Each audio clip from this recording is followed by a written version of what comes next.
Morning, everybody. Pretty cold out there, so I'm glad to see people have been able to get from wherever to county offices. Welcome to the meeting of Overview and Scrutiny Management Board. As you know, my name's Councillor Robert Parker and I'm the chair of the board. Can I welcome all members and officers in attendance today. We've got a video feed, as you know, of this meeting, which is being broadcast via the County Council's website. I'd also like to welcome members of the press and public who may be watching our meeting online today. As the meeting has been streamlined in the usual way, I'd like to remind you all that your comments will remain accessible online. You might not know it in one sense. Here we are in this room, but we've got a feed going out to the rest of the world. Welcome to I was going to say the executive councillors and executive support councillors. Welcome, Richard. Is Martin coming? I'm not sure, to be honest. We believe he probably will, whether he's online or whether he's... I know he's not here yet. Okay, what about Mark Whittington? Yeah, Don't know. Okay, I'm not holding you personally responsible for it, but I just thought I'd ask. Hilton, do you know if Hilton's coming a bit later? Yeah, but he's got a medical appointment, yeah, so okay. He's slightly late. He's going to try and be here shortly. So we might be able to expect Councillor Hill, Councillor Whittington and Councillor Spratt at some point. Welcome to Andrew Crookham, Executive Director of Resources. As usual, I want to begin with a health and safety announcement. There's no fire drill planned for this morning, so in the event of a fire alarm sounding, we need to leave the council chamber through the doors behind you. Excuse me, and leave the building through reception, as you know, into the front car park, and then we assemble and wait for further instructions. Mobiles and devices, just to check, could you, if they're on silent? Also, when invited to speak, can you please ensure that you switch on your microphone so that those attending the meeting via Teams can hear what we've got to say. Also, can you be aware you need to speak directly into the microphones to be heard. If you want to speak during the meeting, just do as usual, put your hand up, and Councillor Smith here will make a note of your name. Okay, so that's the beginning, the preamble. Chairman, Councillor Whittington's joined online. Yeah, which is why when I come to download the template that somebody else has already created, it gives me again. It won't load that ad in it. Okay, welcome, Mark. Anyway, so we're on the agenda. So apologies for absence and replacement members. Emily, do we have any apologies or replacement members? Thank you, Chairman. We have apologies from Councillor Kendrick and we have Councillor Gray as a replacement, Councillor Strengle and Debbie Barnes. That's fine. Thank you very much. Welcome, Councillor Gray. Okay, so declaration of councillors' interests. Okay, members of the OSMB are reminded you only need to declare any relevant interests which have not been declared on your pecuniary interest form. Does anybody want to declare an interest? Nope. Okie doke. Move on to item 3, minutes of the meeting held on the 24th of November. This is to confirm, and I've got to sign the minutes from the meeting, the last meeting of the OSMB on the 24th of November. Do we have a proposer and a seconder of the minutes? Okay. Does anybody want to comment on any particular item within the minutes that we've got before us? No? Okay, do we have a seconder? Anybody who was at the meeting? Councillor Brooks, thank you very much indeed. So we now vote on the minutes. All those in favour saying that this is a true and accurate record, could you raise your hand, please? Just those who attended that meeting, by the way. Okay. Any abstentions? Okay, no, that's the minutes agreed then. Okay, we move to item 4, which is the announcements by the Chair, Executive Councillor and Chief Officers. I'd like to say a few words. I want to start with advising everybody, as you might be aware, John Wickens, Assistant Director for IMT and Enterprise Architecture, will be leaving the council at the end of this month. John has been one of the key officers supporting the board for a number of years. On behalf of the board, I would like to record our thanks to John for all his support to OSMB and wish him well for the future. I attended the last meeting of the executive on the 6th of December to present the board's comments on the corporate plan success framework for Q2 and the revenue and capital budget monitoring reports. Some comments in response to the capital budget monitoring comments from the board and the concerns raised around the health and safety aspects of children cycling to school on busy roads. It was confirmed that health and safety was a prime consideration when delivering sustainable travel schemes, which made the council's ability to deliver those schemes in a timely manner more difficult, as some proposals were not straightforward and may require acquiring land to implement these facilities. I requested that OSMB receives a briefing paper on this for our information. We also commented on Q2 performance report, which was there was a discussion at the executive about the waste recycling measures, and it was agreed that those in the corporate plan will be reviewed to look at the value of the national and local targets included and how they could be better presented to provide a comprehensive overview of waste recycling for councillors and also for members of the public. We also commented on the school performance measures and the executive raised concerns about the number of children going to poorly performing academies, and they discussed how councillors could be kept informed of issues around their local schools. The executive was advised that discussions had taken place with the Regional Schools Commissioner to challenge the performance of some secondary academies, and Children's Services would be holding workshops to support councillors to understand the school landscape and how councillors can engage with and access information about their local schools. That debate in particular was about the recognition that with academies, that the role of the local councillor was to a great extent undermined. Finally, in relation to our comments on whether the target for early years entitlement should be 100% instead of 80%, the executive was advised that attendance at an early years setting was a parental choice, and performance, our performance, was above statistical and regional neighbours. The Executive Director for Children's Services did confirm that she felt that the target was set at the right level. Okay, so that's my report. Okay, moving on to item 5 on the agenda, which is consideration of call-ins. Sorry, before that, are there any Chief Officers' announcements? Thank you, Chairman. Yeah, just a brief one. Obviously, we talk about the financial context quite regularly during this meeting, and in January and February we'll be discussing the budget as a council. Just a note for members really that the financial settlement's due to be announced next week, and we're expecting it to be Wednesday, which will 21st of December will be the latest it's ever been. So plenty of, as we said at the last meeting, plenty of work for finance colleagues to be working through over the Christmas break. Thank you. Okay, that's something to look forward to before Christmas. Executive Council announcements. Councillor Hill is not yet here. Councillor Whittington or Councillor Boothroyd, do you have any Executive Councillor announcements to make on behalf of anybody? Thank you, Chairman.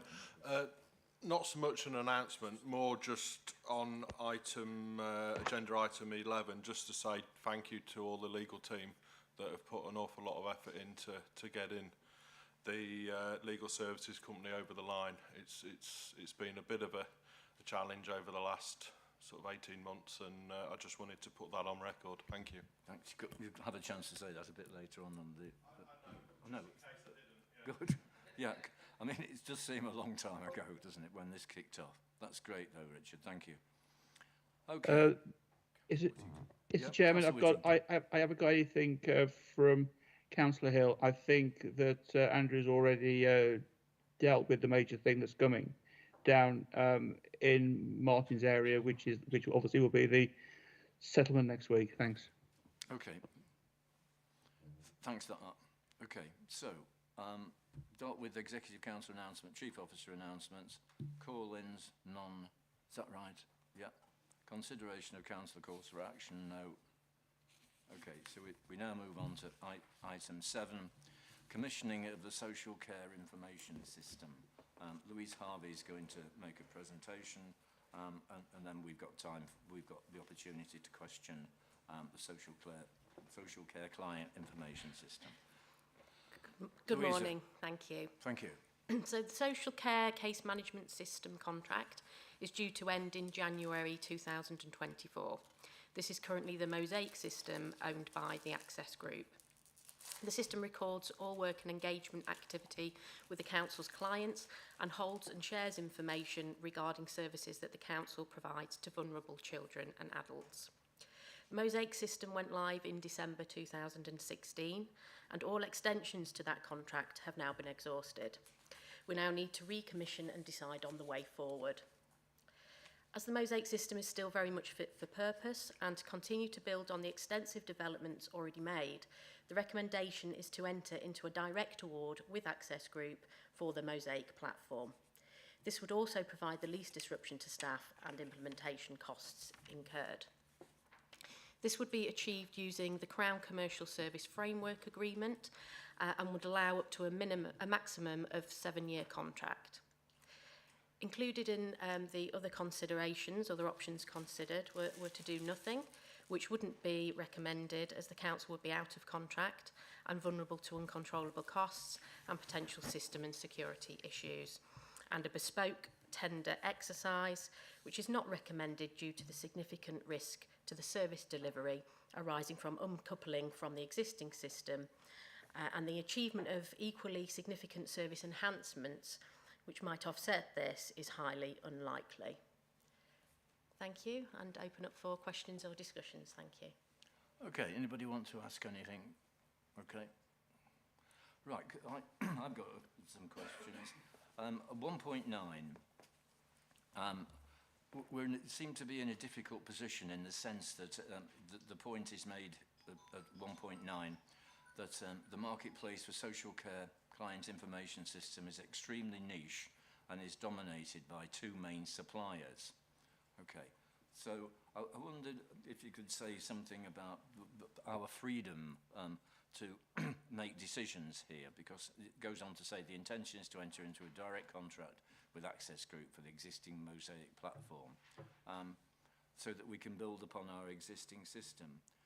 What alternatives are there out there in the market? There are the other main system in this field is Liquid Logic, and I think they share a similar level of the market share to Mosaic. And then there are some smaller systems not used to the extent that Mosaic and the Liquid Logic system are for such authorities as ourselves. Okay, and then the next paragraph down, thank you for that, Louisa. It goes on to talk about we could achieve through the National Crown Commercial CCS the provider to upload and offer bespoke to the council in relation to service levels. I just wondered what that would look like. So the framework gives the ability to bespoke, as it says, the service level agreement. So we have been reviewing that with the Access Group in line with the current service level agreements that we have to make sure that they are suitable for the council and that we are able to directly manage the contract as we would like to. Okay, my final question relates to cost. It talks about the current cost being about 352,000. But the exact cost for the renewal will not be known until the contract catalogue entry has been updated by Access Group, however. So it goes on to say it's about 397,000 up and coming. What period of time are we letting this contract for? Because it talks about future price increases would be subject to other things. The contract can be extended for 7 years or up to 7 years, and each year could be in line with inflation, but also the ability to potentially agree a fixed price for the term that we would require. Okay, fine, thanks. While I've been asking those questions, does anybody else want to reflect on anything they want to ask? Tom? Thank you, Chairman. It follows on from your question, actually. I've got two, if I may. Louise, you said we could try and enter a fixed price with the contract. What's the likelihood of that? Thank you. So the option will be available, and it will just be down to the council's choice as to whether we feel that's advantageous over the method of relying on the indexation each year. Okay, Thank you. Second one. And the second question is, in the paper it says the Crown Services Framework is ending shortly. Whilst I appreciate we could award the contract prior to that, what after this current contract end, or the renewal possibly ends, what risks are there if there is not a similar framework that's put in place afterwards? Do we foresee any potential problems in future with this type of contractual award? We're not sure on that at this moment in time. I suppose just to come in, we would always have the option of doing our own tender for this service. So if there wasn't a national framework around, we could put out a tender for a system based on our needs at that point and let the market bid for that work with the council. So it wouldn't be wholly reliant on it, but it does create greater flexibility, being able to use the Crown Commercial Service contract, and as an organisation we're very familiar with working on that. Fine, thank you. Jackie? Thank you, Chairman. Yeah, this is a very difficult thing to scrutinise, actually, because I do not use Mosaic and I don't use the system, so the scrutiny is essentially superficial. But one thing that really does worry me, Rob, the Chairman has mentioned to some extent, is the cost of this. Now, you've explained that there's a very, very small market available, very niche, 2 main suppliers, I think you said, didn't you? And if you look at paragraph 1.13, this business about some of the costs being unknown, linked to inflation, index linked, all that sort of thing. Well, inflation is a very unreliable thing at the moment. And is there any protection for us, given that we're at the mercy of the market? Is there any protection for us built in that it can't go above a certain level? Or say if inflation shot up to 20% or 25%, would this cost go up with it? Thank you. You again, Louisa. Yeah, so potentially it would. There isn't any level of protection in place at the moment. But as referred to before, that's why consideration could be given to a fixed price for the agreed contract term instead. Anyone else? No? No? Okay, so we can move then to the vote. What we've been asked to do as an OSMB is to consider the attached report and to determine whether the board supports the recommendations the executive has set out in the report and agree any additional comments to be passed on to the executive in relation to this item.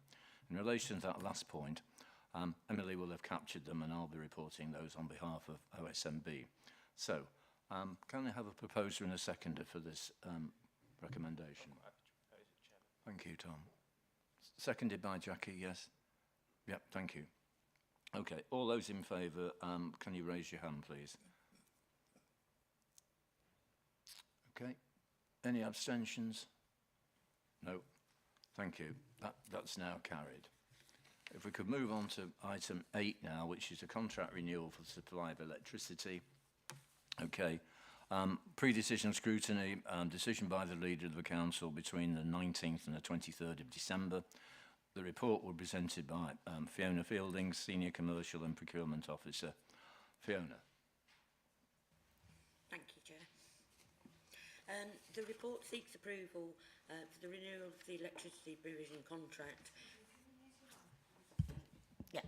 Apologies. The report seeks approval for the renewal of the electricity provision contract through the ESPO Electricity Framework 24/28 and a direct award to Total Gas and Power. Direct award is allowable as Total Gas and Power are the only supplier on the framework. They manage the supply of electricity to us and make sure that we're properly charged and invoiced. We're also seeking approval to continue to purchase brown electricity for 24/25 along with annual reviews on that recommendation. We have chosen the ESPO framework over other options as the Council does not have the expertise or resource to analyse the energy market. This framework has performed well and has tracked close to the wholesale price, avoiding market peaks, and we're able to influence the decision-making of the energy purchasing strategy at governance level. Additionally, we receive a rebate of which approximately 1/3 of that rebate is generated through this particular framework. The Council has procured electricity through this framework since 2007.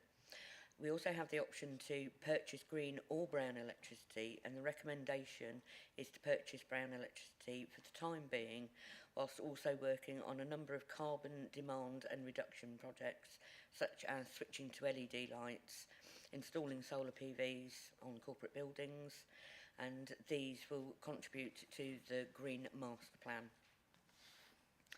This decision will be reviewed annually, but it should be noted that Total Gas and Power already produce approximately 50% of all of their electricity through sustainable sources. A move to 100% green electricity would incur an additional cost of approximately £231,000 per year.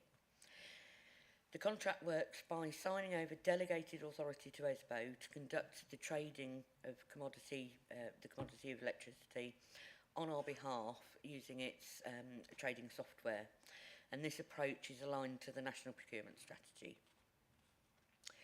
As we've all seen with our own domestic energy supply, the market has become especially volatile with rapid increases experienced in costs. In order to protect us from some of these volatilities, ESPO analyse the market, look at long-term drivers such as regulatory changes and the availability of energy in Europe to operate a purchase in advance system. They've already purchased 71% of the Council's electricity requirement for 23-24. This method provides the Council with budget certainty and guarantees our pricing for the forward financial year ahead. Purchases can often be made in approximately 18 months in advance. The Government has recently stepped in to assist non-domestic customers by introducing a 6-month cap, which will operate between October 22 and March 2023. And we have estimated the cost of electricity for the period October 23 to September 23 to be in excess of 14 million. However, the cap should reduce this figure, and we are working with our finance teams to ensure that they are kept up to date with the effect of the cap. That's it. Thank you. Thank you. Any questions, any points anybody wants to make? Yeah, Councillor Dilks. Thank you. Thanks for the report. I just wonder if you could possibly say a little bit more about this council's policy on green versus brown. You know, we all know well where we are, and I think that's probably all I'd sort of ask. And then secondly, it's the obviously energy prices is hugely volatile. We all sort of appreciate that with changes that are currently going on. But we also see, you know, domestically, fuel prices. I mean, I filled my car up yesterday and was quite shocked at that it had come down by 25% in you know, just almost without looking. You know, petrol, as we know, was £2 a gallon, and now it's £1.50 or less. I'm not sure we should celebrate the fact that it's £1.50 a litre, but there we are. So it's really sort of, you know, how I wondered if you'd just say a little bit more about how do we protect ourselves about, you know, not getting into an agreement now that's, you know, a fixed price next year when, of course, it might come down and then we're out of pocket, aren't we? So it's just the sort of thinking behind it. Thank you. Okay. Before you come in, Louisa, I want to make a comment about 1.6, which is at the bottom of page 47. I'd like more information about the council last time made the decision to purchase brown electricity as opposed to green. Brown energy is energy that comes from conventional fossil fuels, such as oil, and then if we turn over the page, oil, gas or coal. Now, the cost of doing that total conversion, as has been said, is 231,000. So we're sending this paper to the Leader of the Council. What is the underlying explanation as to why we're not funding the 231,000 in order to be completely green?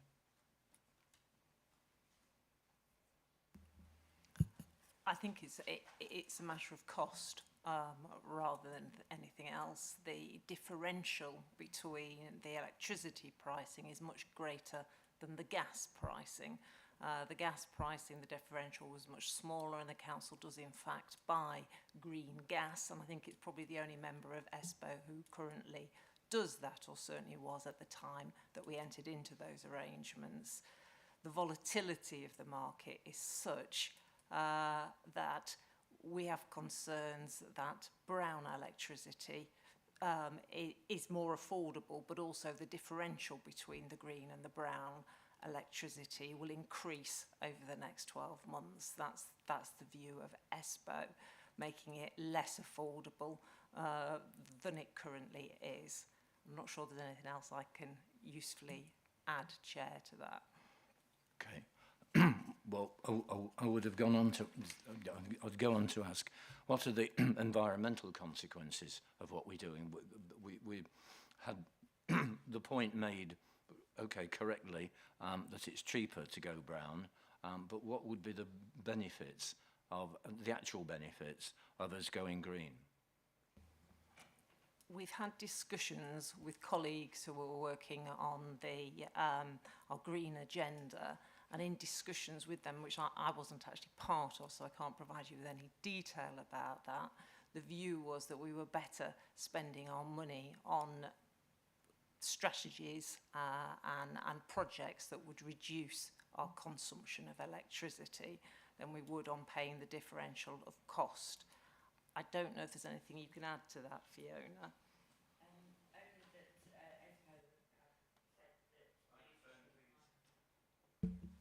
Apologies. ESPO has stated that in their forecasts that it will potentially cost another 100,000, so taking the total up to 331,000 for green electricity per year. All of the electricity companies are also bound to become net zero by 2050, so there is a big move by all of them to produce more and more green electricity. The provider that we're actually with is one of the higher companies, one of the top companies producing a large amount of green electricity over some of the other suppliers. Okay, thank you. Thank you. Councillor Dills, do you want to come back? If I may, thank you, and thanks for really clarifying my question there, Rob, if I might say that. But I just wonder if we ought to be at least looking at the differential between the carbon emissions between green energy and brown energy, and looking at what is the benefits, given that we've got the green agenda on this council. I just wonder whether we're looking closely at it, and here's Councillor Hill, who might want to sort of say something about it. Martin, if I might just fill Martin in, what we were talking about was the difference between buying green or brown energy, and have we looked closely enough at the benefits? At the moment, we're being told, well, it would cost us £250,000 more a year to buy entirely green. And we have to look at the cost, of course we do, but do we also look at the benefits if we were to spend that extra money? Thank you. Yeah, you did come in at the right time, actually, Martin. We have been debating, at least Phil Dilks and myself have, and asking Sophie and Fiona about the question of why we don't go the whole hog and use green energy rather than brown energy. It would cost us 259,000. This proposal actually accepts that principle, that it's worth, that the 259,000 savings is worth it. Now that you're here, can you help us to better understand the rationale behind that.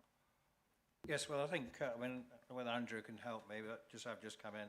So we did ask, obviously, to look at the situation, which is why we've ESPO, as probably you've been told, manages this on behalf of the County Council and actually do a pretty good job for us. So we did ask them what the estimated cost would be of going for green electricity. And I think those costs are based on the prices at the time. And I have got a briefing note somewhere which I can try and find.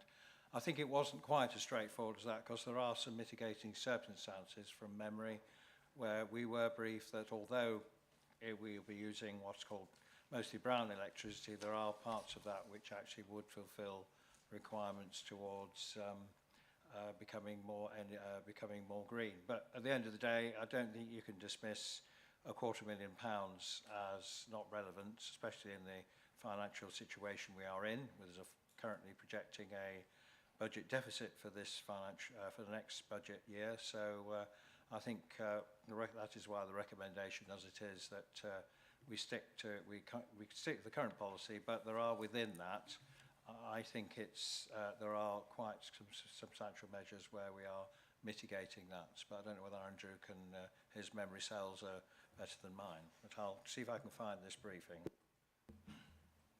Actually, I don't think my memory is better than yours, Councillor Hill. But no, it's just to give some wider context around the finances as well. So clearly, this decision is being recommended in a extraordinary budget setting year. As we'll see in the new year, we are, we're still finalising potential bottom line positions in terms of the budget. We are looking at somewhere upwards of about £60 million of cost pressures next year. Energy cost prices, as the paper alludes to, are a significant part of that, as are the other inflationary factors that have come up in other sections today. So that's the setting context for it. And as Councillor Hill says, no matter what we do and no matter what the government give us in terms of a grant, we won't have a balanced position at this stage in terms of without having to potentially dip into reserves in terms of next year. So that's the context for it, and therefore any way of saving money from a purely financial perspective, which is what I advise our members on, has to be looked at, and that's simple economics for me. Okay, Tom. Thank you, Chairman. I note what you and Councillor Dilks have been debating, and it may provide you both with an element of comfort that although it's brown energy, 50% are from renewables, so there is 50% of it which is from greener energy sources than used to be. I appreciate it's not an entirely perfect solution, but as Andrew's already alluded to, from my own perspective personally, a £250,000 difference is a heck of a lot of money at any time, especially at the present time when we are having financial difficulties, as is everybody. And I think if I spoke to a lot of my residents and they said, well, can we have some more, can we change our energy supply, or can we have some more potholes filled, for example, with that money? I know I'd have some very angry residents if I said no, because that's what £250,000 has been spent. And I take the point that you and Councillor Dilks have made, but I think, unfortunately, given the situation we're in, I think we have to be cognizant of the financial implications. In an ideal world, we would be able to do it, but unfortunately, we're not in that position at this present time. Thank you, Chairman, in my opinion. Thank you. Jackie. Thank you, Chairman. Interestingly, my question's about the same paragraph that Councillor Smith has just referred to. In paragraph 1.6, it explains the difference between green and brown energy, and explains clearly that brown energy comes from non-renewable sources, really. But if you go further into the paragraph, it then says that 50% of the council's brown electricity already comes from renewable sources. And I don't quite understand what appears to be a contradiction. And if it comes from renewable sources, why is it not classed as green energy? Do you follow me there? Because if it's brown, it's from non-renewable sources, isn't it? So if somebody could clarify my lack of understanding there, please. Thank you. Councillor Hill's indicated he's got the answer. I think from my estimate is that it's not guaranteed green electricity, but any electricity at the moment, actually at the moment, the electricity we're underneath at the moment is being powered partly by coal. So according to because we're not, nationally or internationally in a position just yet to be able to completely wean ourselves off fossil fuels. So I think in normal circumstances, when the wind's blowing, which of course it isn't today, there will be some of the electricity will be just by the market will be green. So I think on average, that's my estimate is that what it means. Sorry. Yeah, I know. Anybody else before Phil Can I comes? just comment on that? Sure. Along with the energy company's commitment to reach net zero, so that figure of 50% will be increasing until 2050. But also in terms of pricing for the green electricity, we have to commit to having 100% green electricity, and that incurs the further charge. So we can't. Sorry, could you be just classified as green because it is guaranteed. Sorry, I got the. We have to commit to 100% green. Green electricity. By when? If that's, we would have to pay the additional cost to guarantee 100% green electricity. Yes, that's what we're debating at the moment. Yes. Yeah, so it would cost us 259,000. Yes. Yeah. Sorry, but it was a response really to Councillor Brockway. If it's not 100% green, then even though there are renewable sources within it, it's classified as brown. Okay, right. Councillor Dilks, you wanted to come back. Yeah, thank you for allowing me to come back, Chairman. It's an interesting debate, isn't it? And it is one that we should be having, as a leading sort of player in the county, of course. And I mean, I would welcome the sight of the briefing paper that Councillor Hill referred to. If we could see that would be really helpful. And of course, I appreciate it is a balance between, it's a cost balance between, the extra it would cost to go green, if I could, and I welcome, the moves that we've already made, of course. But I'd be interested in how much extra in carbon emissions we would save if we did go green. And, there is, I'm sure, a figure that could be put on that we could save. Now, I'm not saying we should absolutely, be 100% green. In an ideal world, yes, of course. But we are sort of moving that way, and as a leader, in sort of showing the way for people ahead, reducing carbon emissions is obviously a priority of this council, I'm sure. So I would sort of appreciate a bit more information, perhaps at a future meeting, as to I think what I'm really asking is, at what point would we say it is worth going 100% green? If it was, only £10,000 extra, would we do it? Or would we say, no, that's 10,000 we can spend on potholes, quoting Tom, or on something else? It's a fair debate, but it is, it's a sort of, it's worth looking at and debating and seeing what the thinking would be. Thank you. Yeah, I would add to that in the sense of, is there a plan to move towards, and by when? Okay, so do you want to come in? Just to come back, I think, I thought people had the briefing note, but there is one which lays it all out. I think it's quite interesting because obviously there are debates about carbon reductions, and we've had debates, for example, switching street lights off in the early hours of the morning. Again, a big saving on energy and carbon emissions. So all these things are up for debate. And what is the figure? Is there a magic figure where you say, well, actually it is worth going for green energy? I think the whole thing is a little bit, I would say it's an interesting debate because we're currently burning trees in Drax Power Station, where basically they're chopping trees down in North America, making them into pellets, carting them all the way across and then burning them. That is classed as green electricity, which, the whole debate, I think all we can, in my view, is we need to get to carbon neutral, but we need to get there in a genuine and sustainable way. So I think the opinion of me as portfolio holder is that £250,000 for half going, guaranteeing, not guaranteeing 100% renewable green electricity for that 50%. I think that's too high a price to pay. But I think as we move forward annually, this will become a debate which will continue. But I can't see in the current circumstances where next year the energy crunch or the gas crunch is predicted to be even worse than this year, because Putin will cut off even more gas, people believe. So I think in the short term, we're probably in the best place we can be, but we all want to get to a stage where all the electricity we consume is made by renewable or sustainable sources. Thank you. Thank you. I think the final question that I want to ask, unless there's anybody else, is we've not heard in what I would call the detail about what £259,000 would produce.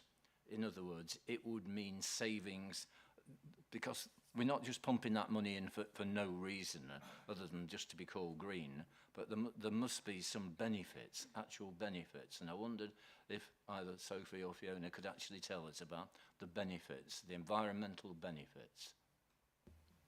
I don't think we can, Chair, in any detail. We understand, and it's set out in the report, why it costs more to go for the green energy, and a lot of it's around small providers having to scale up and the difficulty in planning for that and the different billing systems in place.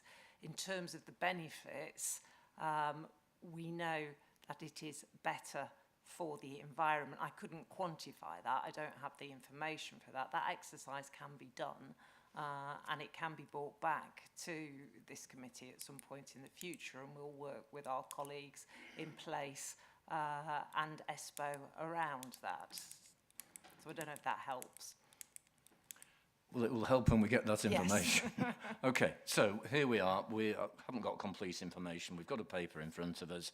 I think we've had a debate, unless anybody else wants to speak. Just as an indication, I plan to abstain on this because I'm not convinced about the complete merits of it. I would be convinced if I had that report. So I'd look to officers to bring that report to clarify it for all of us. But those in favour?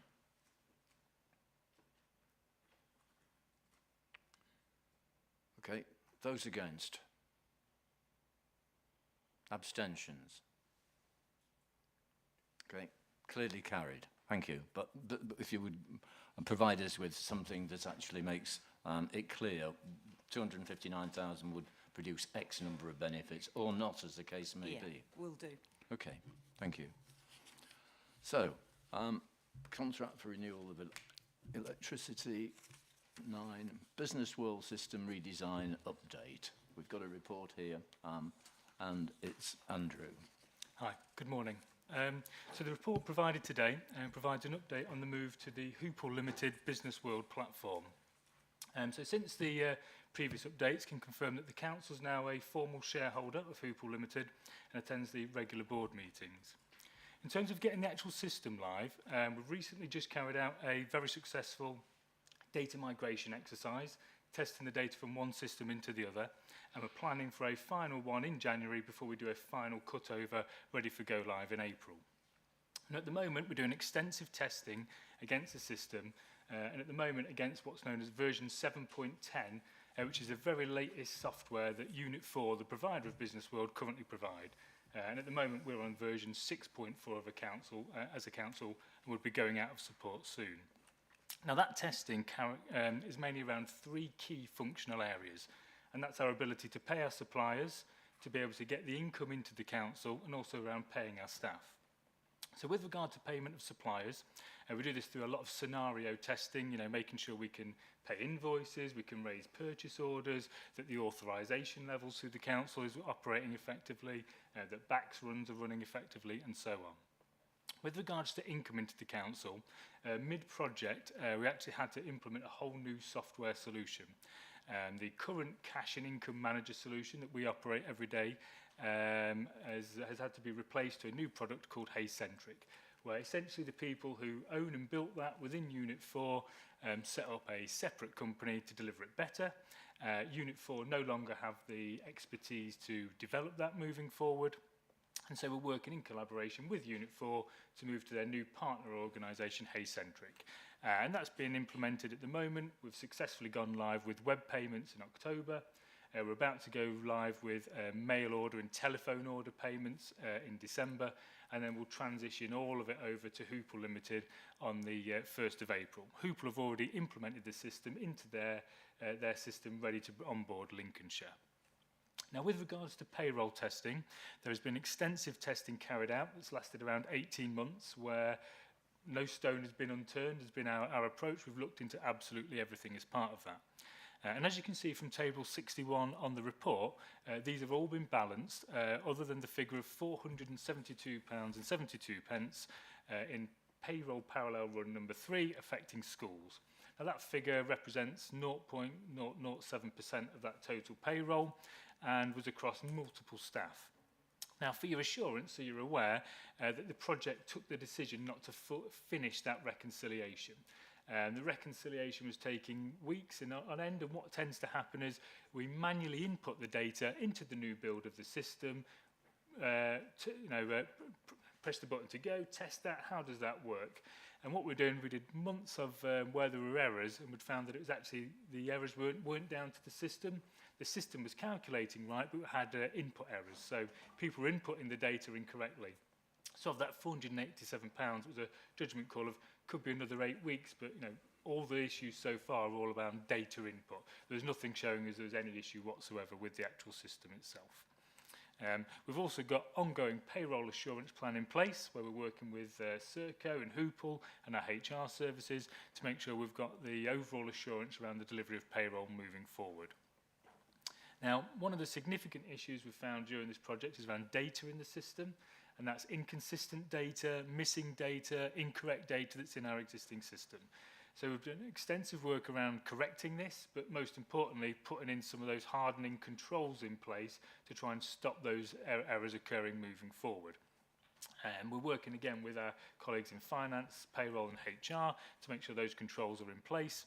Because we can't continue to have that level of inputting issues at a point of go live, because it will affect business operations.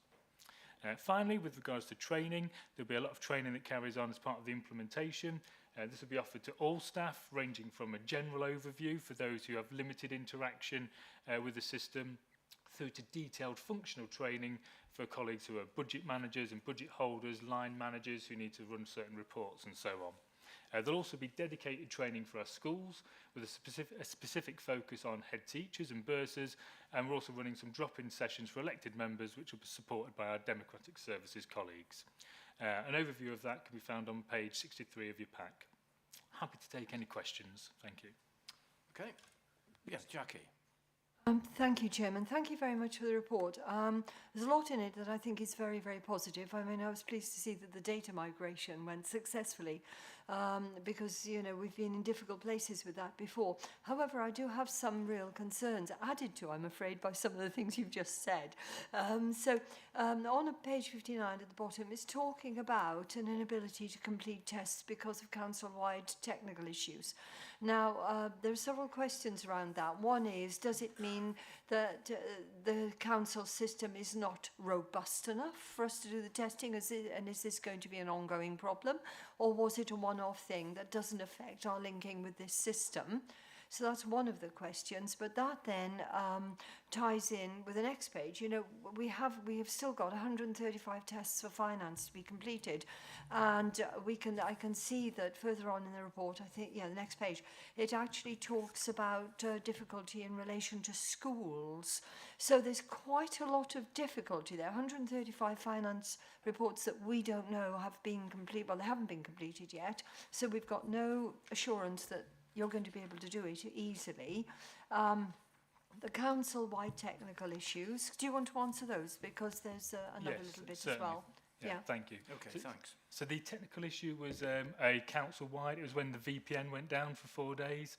So had 4 days outage and numerous testers. So 4 days of 6 to 8 testers at any one time created a backlog then of tests to be done. What we did was document all those, and they've been brought forward to the current testing phase. So everything that didn't get done is being tested.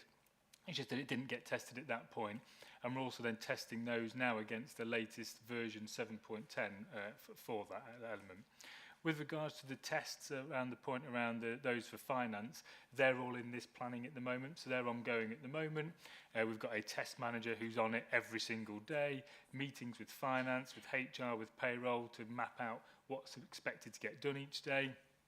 As part of that, we don't have staffing sickness issues, so we're bringing in extra resource to manage that, to make sure that can be done. But everything will be tested as part of this window and tested against the latest version. So does that answer those two questions? Yeah, thank you. May I just finish with the next question, Chairman, please? Sure, of course. Thanks. That is reassuring. But you were talking about incorrect data input. Now, that really worried me because it does sound as though there's quite a bit of it. And if so, I would have to ask, why is it happening? And what are the checks to make sure that, well, why is it happening? Why is it not being stopped, as it were, already? Because we're not in Stone Age systems at the moment. We're in very advanced technology systems. And it's worrying that those data input errors can happen to a level where it needs to be mentioned. And what reassurances do we have that it can be stopped when we move into this new system? It is slightly worrying, actually. Thank you. Can you Yes. reassure Jackie? If I can just come in on that point, specifically for the payroll parallel run process and testing process, it was difficult and challenging to release anyone from the existing payroll team that are already familiar with the system, because it is the same sort of screens and familiarisation, because of the challenges that would face them with continuing with their work on the existing payroll and obviously not wanting to the detriment of the current payroll and paying staff correctly. So there were a number of temporary staff that were brought in and trained up in short succession to do the work for the payroll run parallel testing, which is why I think we saw a significant increase in those input errors. Now, the training package for the existing business as usual payroll team is put together and will be delivered to them. And as I say, they are already familiar with the look and feel of the system because it is, similar to the one that they're already using. So we don't envisage the same levels of input errors when we go live. But we'll also be ensuring that the business as usual payroll team have that familiarisation of the new system prior to go live and make sure that they are ready. Just before you come in, Jackie, I think Andrew might want to just say something. further to that, I suppose, and one of the benefits of moving to the new system is one of the constraints of our existing system is like a lack of mandatory fields. So at the moment, you can input a new starter to the council, and we don't have mandatory fields, which allows then error or drop-down fields to make sure you only pick so you can get different wording of the same type of description. Fields can be missed and it can go through the system that way. Now, when we do move to the new Hoople system, we will be putting in mandatory fields within that and also automatic drop-down, so reducing the amount of free text to get inconsistencies.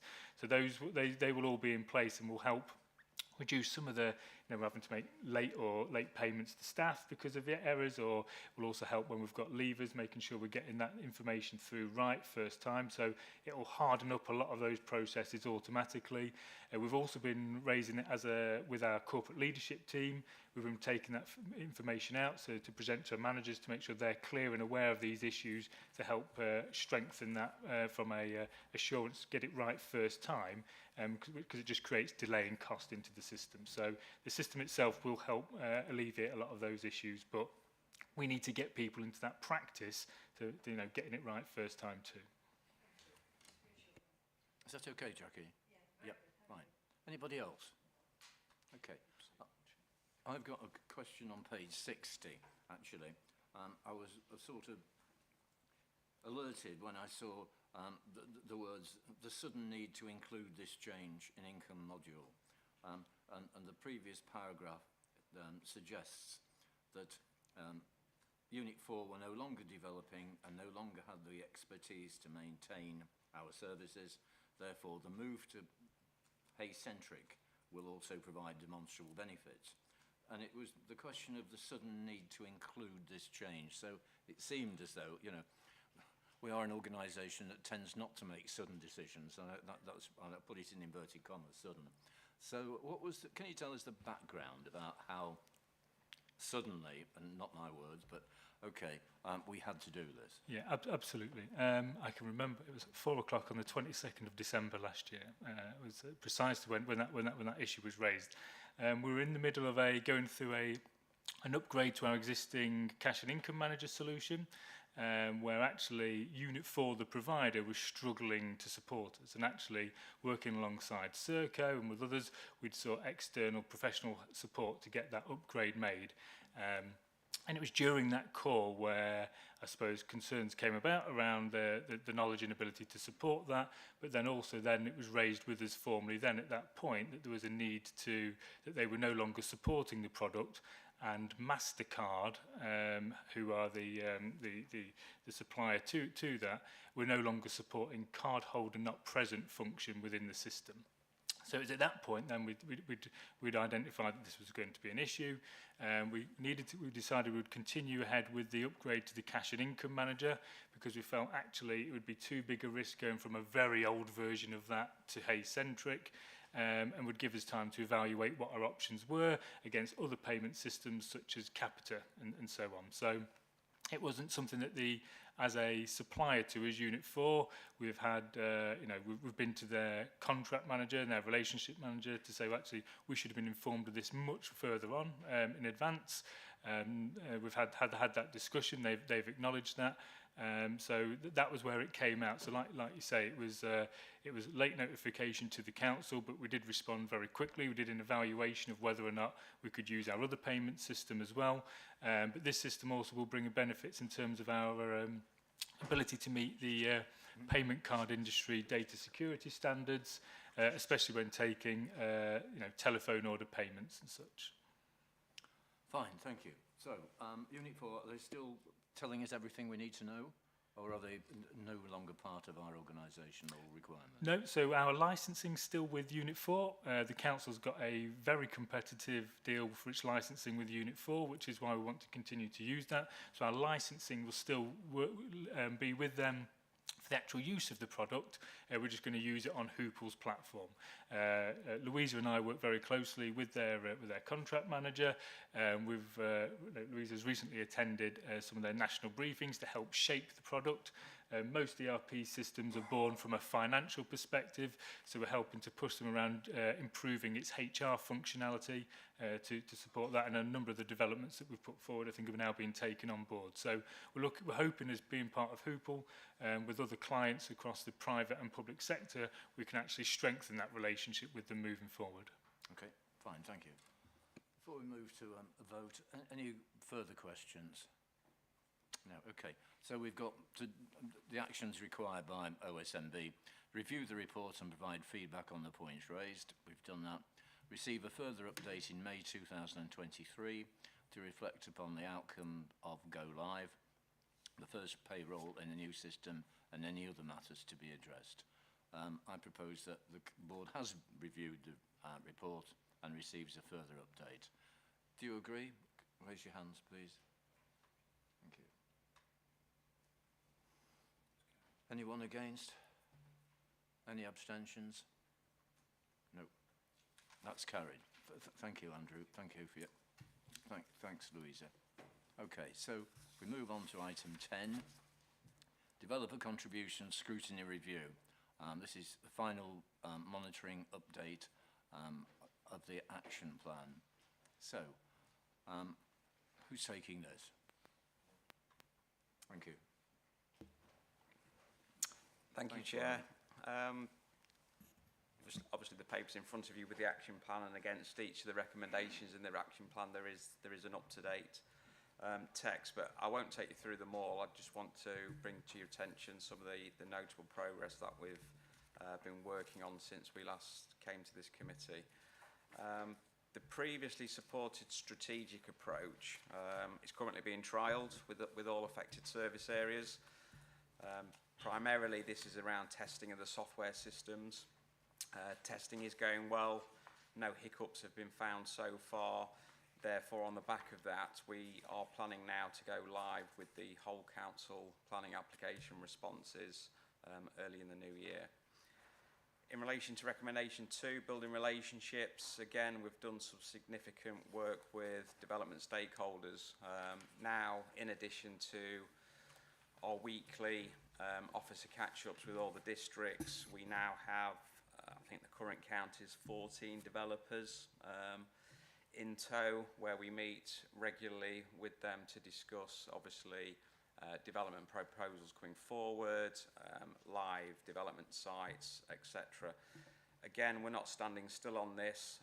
We've got a good mix of both local and national builders that attend those meetings with us, and we are continually looking to add to those lists so we can get a much broader spread across all those developers that do operate within the county.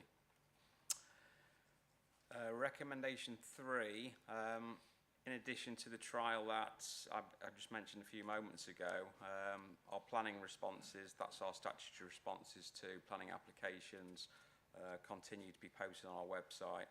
Again, I think the primary objective behind that was to give residents, the community, members, and anybody who wanted to see what we were saying oversight on our responses. So that is obviously continuing and will continue.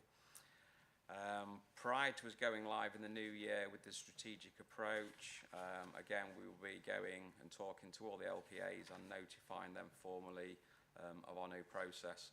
We're currently working with our comms people around the best way of doing that, but a strategy will be in place to communicate to the LPAs again early in the new year. In addition to that, we've now produced the leadership statements, which again was under one of the recommendations that can be found at Appendix B. We've worked closely with our comms team, obviously in the production of that, and again the intention is when we go live with the new process, that again will be circulated to all development stakeholders and posted on our websites. So again, developers that we work with regularly understand what our ambitions are and what our visions are. Coming on to recommendation 4, again, an escalation process has now been formalised. We've been working closely with our legal colleagues, so we did reflect the current powers of delegation which operate within the County Council. Again, that escalation process will go live at the same time that we start sending those whole council responses to the districts.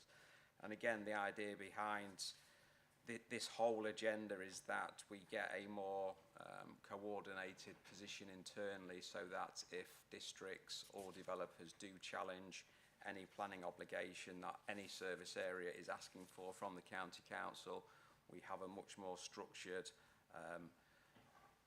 leaded approach to responding to those, and obviously the escalation process will form a key part in any decisions which need to be made. The next big one really again is around local member engagement.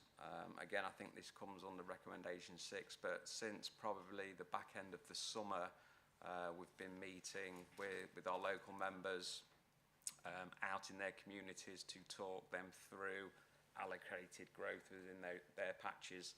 And again, the idea behind that was not only to build knowledge of what's coming, but it's to again get ahead of the game so we can start getting that positive community engagement, so that when planning applications do land, we're not against the clock. We've had enough time in advance to start thinking about what our communities want, and obviously to give us more knowledge and ammunition to try and get money towards those local schemes. Feedback from members has been really positive. I think there's a few in the room that have attended some of those to date.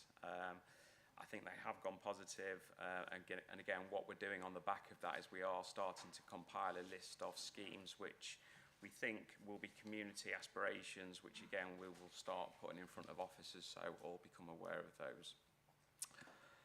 And finally, hopefully, Scrutiny Committee, as this is the final paper, agrees that all of the recommendations that we could have actioned have now been actioned.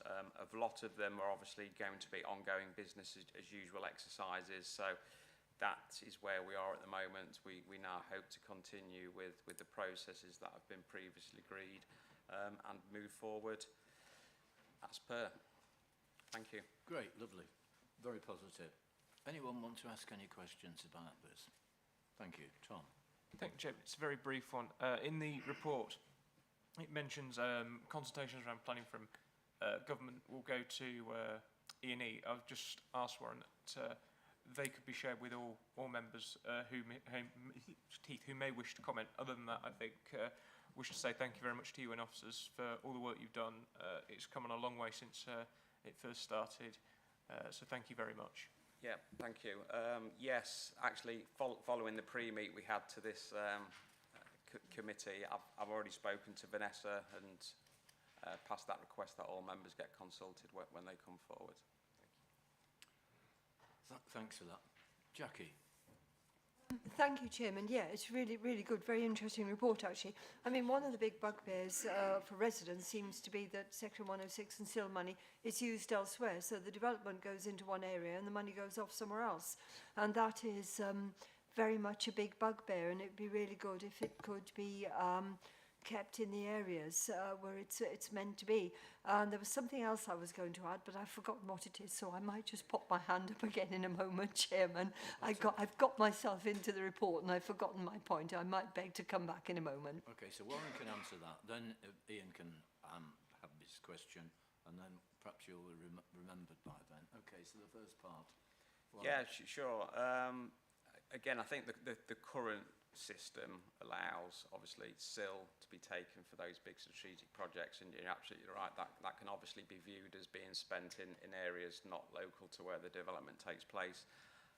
But again, in addition to SIL, obviously, we do have opportunity to ask for things via 106s, which are for those local needs. And again, I think that's been the primary purpose of those local member engagement sessions. And again, what we've been careful in saying to local members when we have had those sessions, you know, this isn't your one and only chance. You know, you now know us. You know, hopefully we've put faces to names, and as and when things come through, you know, let's really look seriously at what those local needs are, so we can get something.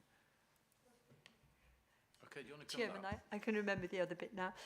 One of the problems with accessing this and accessing the planning committees is that there is a certain tiering of councillors' access. So if you're a district councillor, the local planning authority, you can usually go in and speak and have a certain amount of time.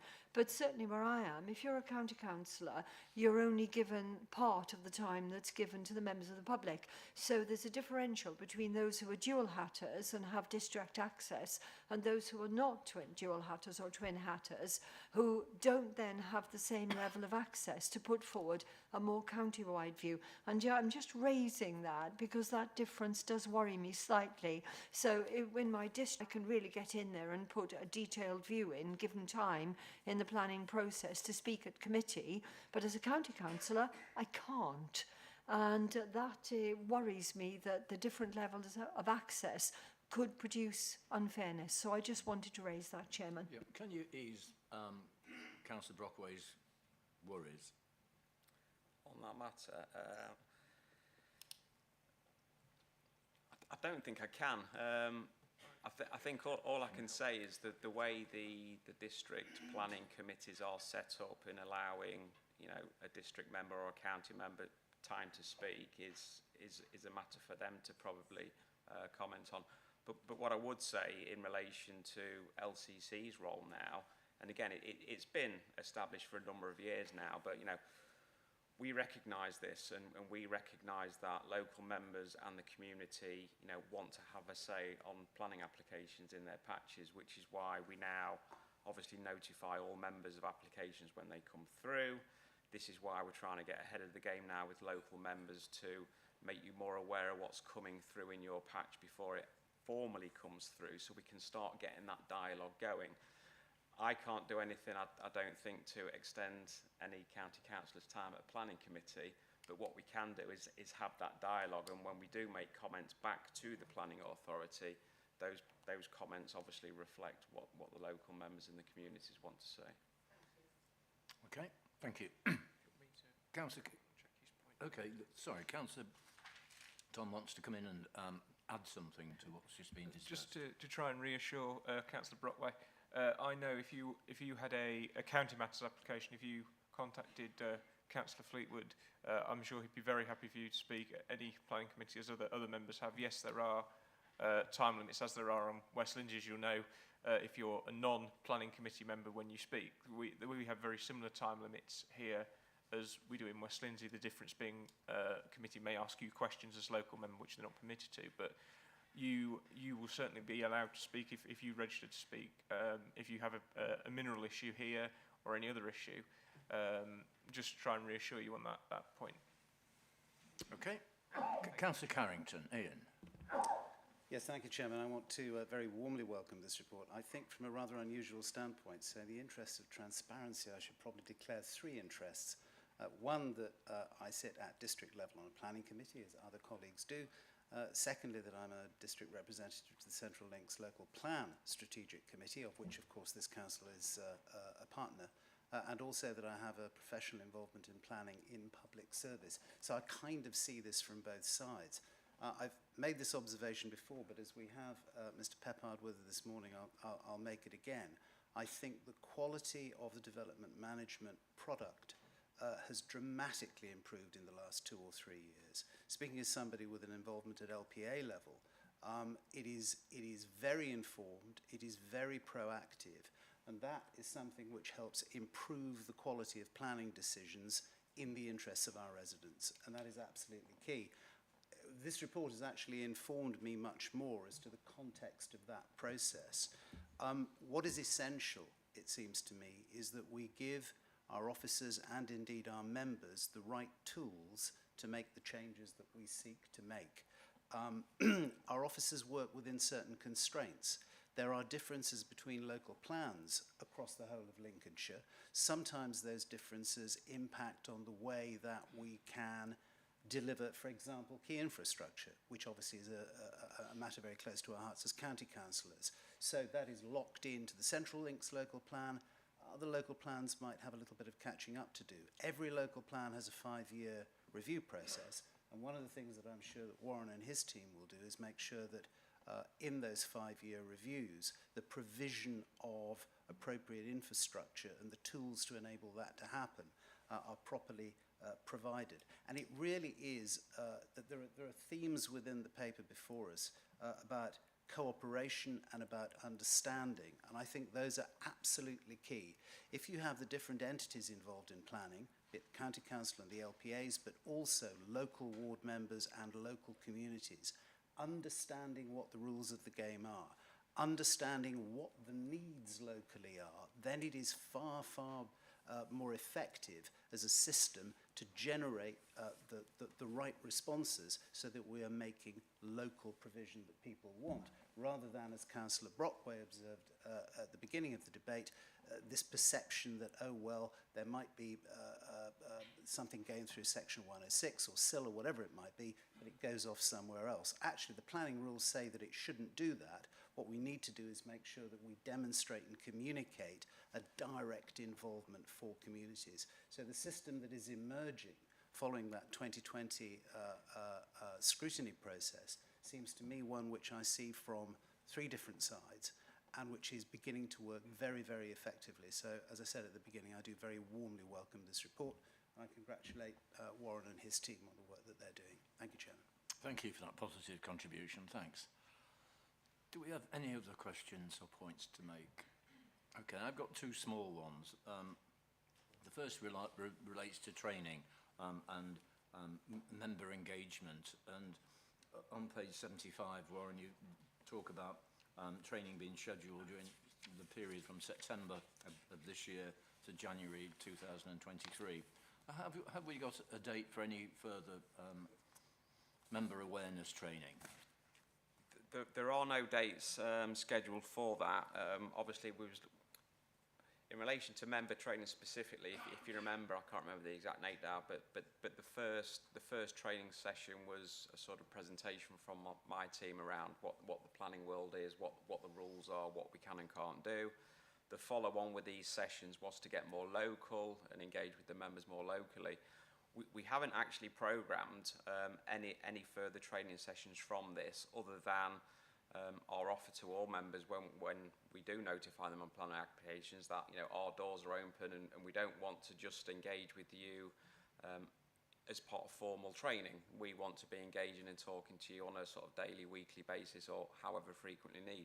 But if the committee does think that more structured training or regular training will help, then that is certainly something that we can do. Well, we might like to circulate to members and see whether that's needed. Yep. I just wonder if there's, given the fact that there's been so much work done in member development in relation to planning, whether or not a paper could be pulled together to cover what's been agreed over, say, the last year. I say that because yes, members don't always get to member development programmes, but sometimes they will read what's available if put in front of them. Yeah. A second question, again, is just a small point, but it applies to the area that I represent and to Lincoln in general. But on page 78, it refers to the communications team working with a whole variety of organisations, parish, town councils, district councils, through podcasts. But bearing in mind that Lincoln is not parished, then we have our wards, and there are a number of local community groups in the area that I represent, Carhome. We have the Carhome Community Forum and the Long Leys Residents Association, and I just wanted to make sure that those local community groups, which are not part of, as I said, the parishing outside of Lincoln, are not missed. So it's just a point of reference. Okay. Tom, you want to come in? Thank you, Chairman. It goes back to the point Councillor Carrington made. There are certain elements of SIL, and also Councillor Brock, there are certain elements of SIL that actually don't go to the local community because they're parts of the SIL that are for the county council in the SIL regulations. So those sections won't go to your local area, and it's about explaining to residents why they go where they go, because I have exactly the same argument and concerns that my residents have, which is why is all the SIL that the county collects going to the Eastern Bypass, and then you have to have that conversation and explain, well, the reason it's going is because it's being used to pay it, basically. It costs X amount of money, X amount of it's being used through SIL. That's why, share the, you know, as I said to residents, I share the frustration and gripe from a resident's point of view that actually you'd rather see that in your part of the world, as I'm sure other members who aren't Lincoln-based potentially have the same issue. But it's about having that dialogue.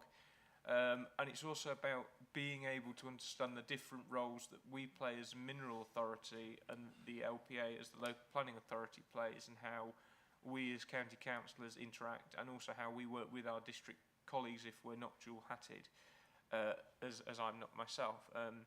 As Warren's alluded to, I've had engagement with officers on numerous issues, and I know I always can do, and they're always available to me and very, very helpful, which I welcome. I'm fortunate in some sense that, being very rural by nature, I don't often have huge developments, but if I do have any concerns, as I did when I first was elected, actually, I was with Becky, and we went and on site and had these conversations, and I know I always can do. So the opportunity is always there. Thank you, Chairman. Thank you. Any comments, Warren? No. No. Noted. Yeah, absolutely. Thank you for the positive comments. And again, this isn't we've done the piece of work, so we're now going to stop still. You know, when I do say business as usual, you know, the team will always look to continually improve. So again, you know, engagement with members will continue. Any improvements that can be made, we will obviously be considering. But again, thank you. Okay, thank you. Finally, any further questions? No? Okay, so we've got 3 recommendations before us. The first one is that we review and comment on the progress made on implementing the recommendations from a developer contribution review. The second one is recognise that processes have been implemented which address each of the recommendations on developer contributions which were made by the Scrutiny Panel A. And finally, task officers, we're moving to business as usual and starting to report on progress with developer contributions through the Council's normal performance management protocols rather than through this board. 3 recommendations. Those in favour, please indicate.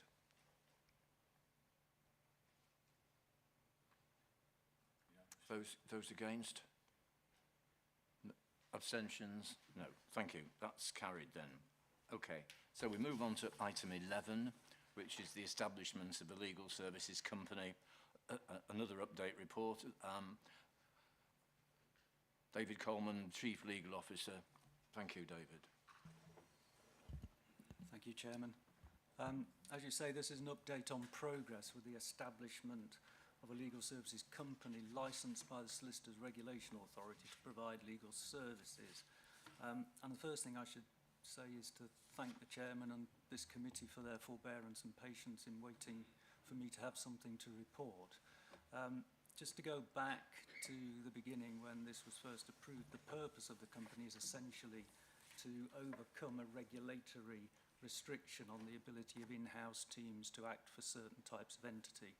So as our partner councils begin to deliver services through different types of entities, including companies, we are unable to deliver that work directly to that company unless we establish our own legal services company licensed by the SRA. So that was the idea behind the whole process.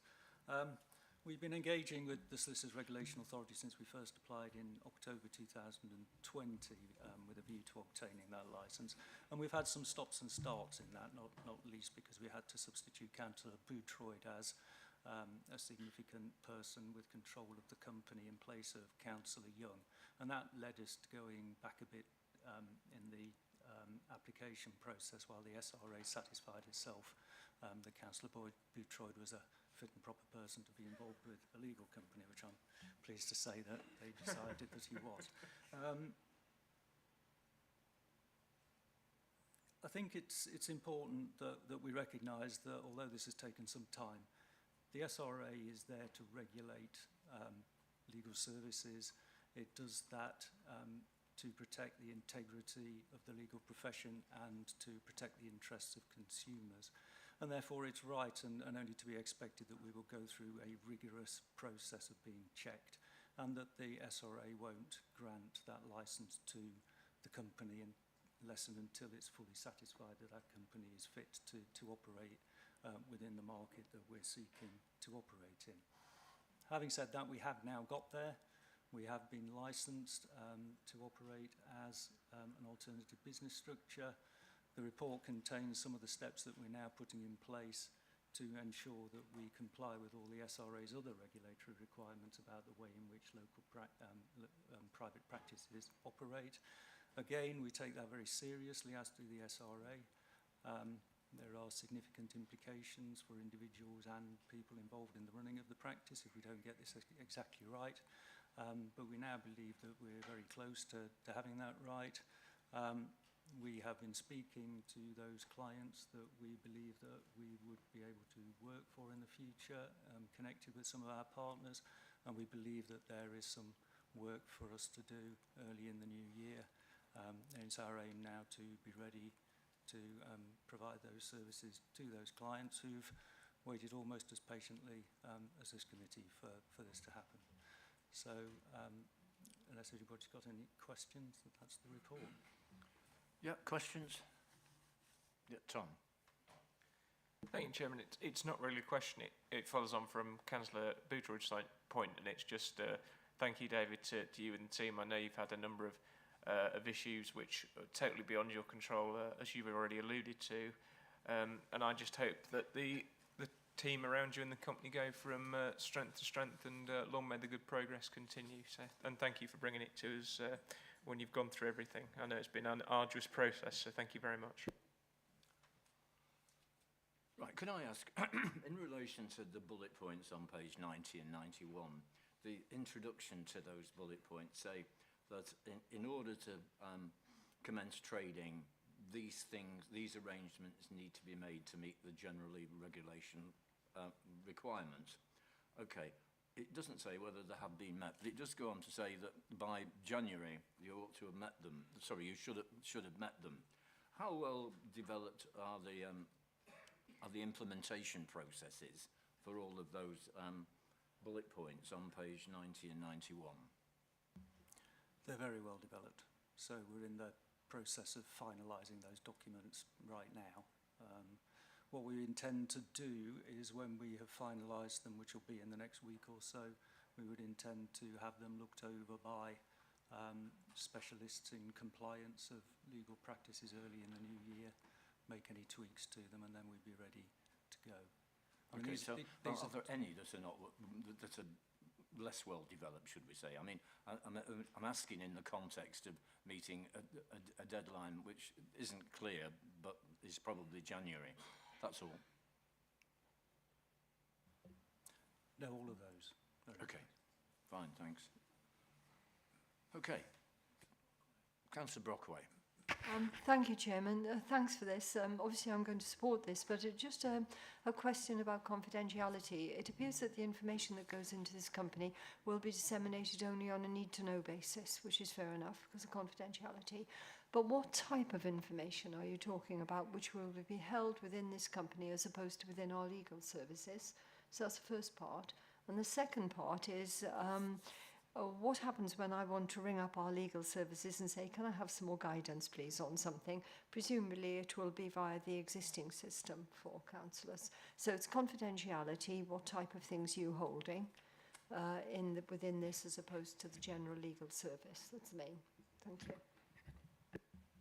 So the confidential information we'll be holding will be the information relating to the cases that the company runs. So the files relating to the external client and their matters will be held by the company, together with the business information of the company, such as the payments and those kinds of things. In terms of when you phone in, nothing will have changed. The in-house team will continue to provide services to Lincolnshire County Council and to our district partners. The company will be providing services to those people that we're not currently able to deliver services to as an in-house team. Thanks. Anyone else? One more question. Bearing in mind we're a scrutiny committee, what scrutiny of the activities of Lincolnshire law will the County Council be able to use? So I think quite a long time ago now, when I last came here, we undertook to kind of regularly report into OSMB as a company to make sure that the committee is fully up to speed with where we are and how we're doing.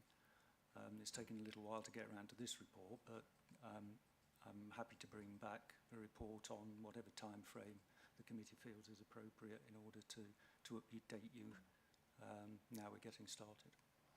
So what sort of regular reporting, what sort of schedule would you have in mind? Well, I think we spoke last time about maybe a 6-monthly report to come in, telling you the kinds of activities that we're undertaking. And obviously, going back to the confidentiality point, there's a limit to the information that the company can disclose. It wouldn't be about cases and matters, for instance, but we can report generally on the levels of activity and how we're doing. Okay, thank you. Okay, so we've got establishment of a legal services company. The action required is to review and comment on the progress made and future actions. I propose the board has reviewed the report and is satisfied with the progress made and the future actions. If you agree with that, can you please put your hand up? Thank you. I guess from that there's no abstentions and nobody in opposition. Okay, that's good. Thank you. Thanks for that, David. Can we move to item 12, which is people management update? Excuse me. Quarter 2. Tony Kavanagh is going to give the report. Thank you. Thank you, Chairman, and good morning, everybody. So, in front of you, you will have the report on the current sort of HR metrics to the end of quarter 2, and then obviously there's some updates then around the actual people strategy itself. So I'm just going to pick out some of the pertinent areas of that report. Starting with the metrics on turnover, I think it's fair to say turnover has sort of stabilised, if that's the right word, over the last few months in terms of what was an upward trajectory, largely following the return to work last year from the pandemic, and it's returned to sort of pre-pandemic levels. So not sort of outlier, or not something we didn't expect. However, I guess when you compound that with the issues we had prior to the pandemic around some of the shortages nationally within social work, within legal, within IMT, etc., then obviously that sort of compounds the difficulties that we're in. So we all know sort of nationally that there is a large number of vacancies within the United Kingdom, of somewhere upwards of over 1 million vacancies across a number of sectors with less workforce to fill them. So the retention of our staff is a really important matter, and something that whilst we are doing okay on, I would say, is something we need to keep a constant eye on in terms of ensuring people are happy at work, and we retain them. But in terms of the actual performance, as I say, up to end of quarter two, that has generally generally stabilised, and so on. In terms of just picking out on sickness absence, I will come back to the agency spend, but in terms of sickness absence, again, what we've seen over the past sort of 6 to 9 months has been a steady downward trend, albeit not acutely downward in terms of sickness absence, and that we have sort of, as I say, seen a steady reduction, where we are currently around the 8.47 FTE. Now that is still above the target that was set by the council of 7.5 FTE. There are a couple of caveats to that. I think the COVID situation and the ongoing fluctuations of COVID within Lincolnshire and the workforce is still obviously having an impact. And if you were to take the COVID absences out, we would be below the 7.5 target, which I think is important to note. I think it's fair to say that obviously these figures are up to the end of September. What we have seen is nothing significant in the months of October, and we're still waiting for November's figures to come through. But essentially, I'm pretty certain that these rates will go up again as we approach the winter, when we're right bang in the winter as we speak at the moment. So those rates will go up, and you know, those pressures will go up as a consequence in terms of the workforce. Clearly, not surprisingly, therefore, agency spend has again returned to what we see as the pre-pandemic situation. What we have seen is pretty much, as agency spend has gone up since we returned again last year to normal, it has again plateaued in terms of not getting any worse, with slight fluctuations each month. But you know, I think the real impact clearly is around maintaining that, where possible, sickness absence doesn't deteriorate any worse, because obviously that, for those frontline 24/7 services, that will have an impact. But again, generally, agency is sort of plateauing as we speak at the moment, is back to where we were in sort of around 2019-20. In terms of some of the sort of points I wanted to pick out on the people strategy, I'm not proposing to go through each particular area. I suppose of note is apprenticeships, just to, excuse me, to note that we're above 300 on roll as at the end of the Q2 on the apprenticeships, and to sort of really highlight the fact that Children's Services and commend County Council around, and the executive for supporting this as well in terms of the sort of larger scale investment on social work apprentices, which I think we've needed to have for a number of years. And you'll see that at present we've got 27 social work apprentices, which is great, and that investment will continue into the future. And I think it's a real sort of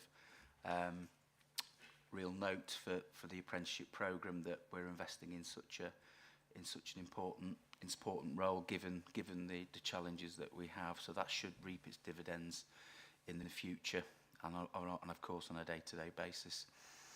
In terms of another area just to highlight was around equality and diversity and inclusion, was around our performance within the gender pay gap this year. So public organisations or organisations generally tend to report their gender pay gap information a year in arrears. We decided that because we had the information ready to hand, that we would report March 22's this year. So we're above the actual requirement for publication. What's pleasing to see within the gender pay gap, albeit there are still clear differences between male and female pay, is the constant reduction that we're seeing in bridging that gap, which I think is really important. So based on 2021 and previous years, we've seen a reduction to 5% difference for the mean gender pay gap. And for the median gender pay gap, we're now down to 2.6%. When you take into account the national mean gender pay gap, so 13.9% nationally, and we're at 5%. Again, that's excellent performance. And then national medium is 14.9, and we're at 2.6. So I think it does demonstrate that our performance in this area, albeit there is still an issue in terms of gender, the gender gap is good in that sense. And then the final issue, just to pick on up, is that over the last sort of 4 months, we've been undertaking a culture and leadership stock take with a large number of volunteers from within the council. We've been doing a number of interventions, primarily around interviews with senior leaders, discussions with staff, and a survey that we've done around individuals' views and the workforce views about culture and leadership within the council. I was pleased to say that work is now complete. That phase is done, and that I'll be feeding back to the corporate leadership team next week in terms of the outcomes of that, and then we'll be sharing with the workforce and senior leaders in the new year, January. But hopefully, with it, I'll be able to give some headline feedback here at OSMB in the future. So I'll leave it there, Chairman. Thank you. That's lovely. Thanks, Tony. Questions? Anybody want to raise anything? It's a positive report. Yes, certainly. Councillor Carrington. Thank you, Chairman. Just to ask Mr. Cameron, I'm sorry, about the gender pay gap. It is easy to misunderstand these. I beg your pardon. Easy to misunderstand these figures. Could you confirm that we're not talking about a gender pay gap of X% for men or women doing identical jobs, but that the numbers, both mean and median presented, actually allow for the different kind of jobs which people of one gender or another or none do within the council? Thank you, Chairman. Yep. Do you want to pick that up, Tony? Yeah, thanks, Councillor Carrington. Yeah, that's correct. Yeah, this isn't about... all our jobs are subject to job evaluation. Sometimes that's a good thing, sometimes that's not so good thing in terms of process, but in terms of the job evaluation scheme that we've had in place in this council for a number of years, clearly they are there is no gender bias within those. This is, as you say, this is based on the proportions of females and males in different quartiles of the organisation in particular jobs, which then is utilised to then assess the actual gap generally on pay. So you're absolutely right. This isn't about the same job being paid differently. Everybody would get to the same point. Absolutely right. Thank you. Councillor Dilks, Phil. Thanks, Mr. Chairman. Yeah, thanks for the report. As you say, positive report. It's just on page 94, the agency spend. I know you said a couple of words about it, but the agency spend, you know, going up from 4.8 million in 2021 up to over 6 million 21-22, and you know, further increases in this later quarter, being 18% higher than last year. I just wonder if you could say a bit more, you know, about you know, what the plan is to get that down. And then just the sickness absence. I just had a question on that. Was whilst I welcome it's going down, it's, as you say, still above the 7.5 target. What's the national figure, or a sort of a most similar council figure, please? Thank you. Thanks. You know the first question. When you finish that, I've got a question that's built on that before you go on to the second one of Phil's. Thank you, Councillor Dilks. Yeah.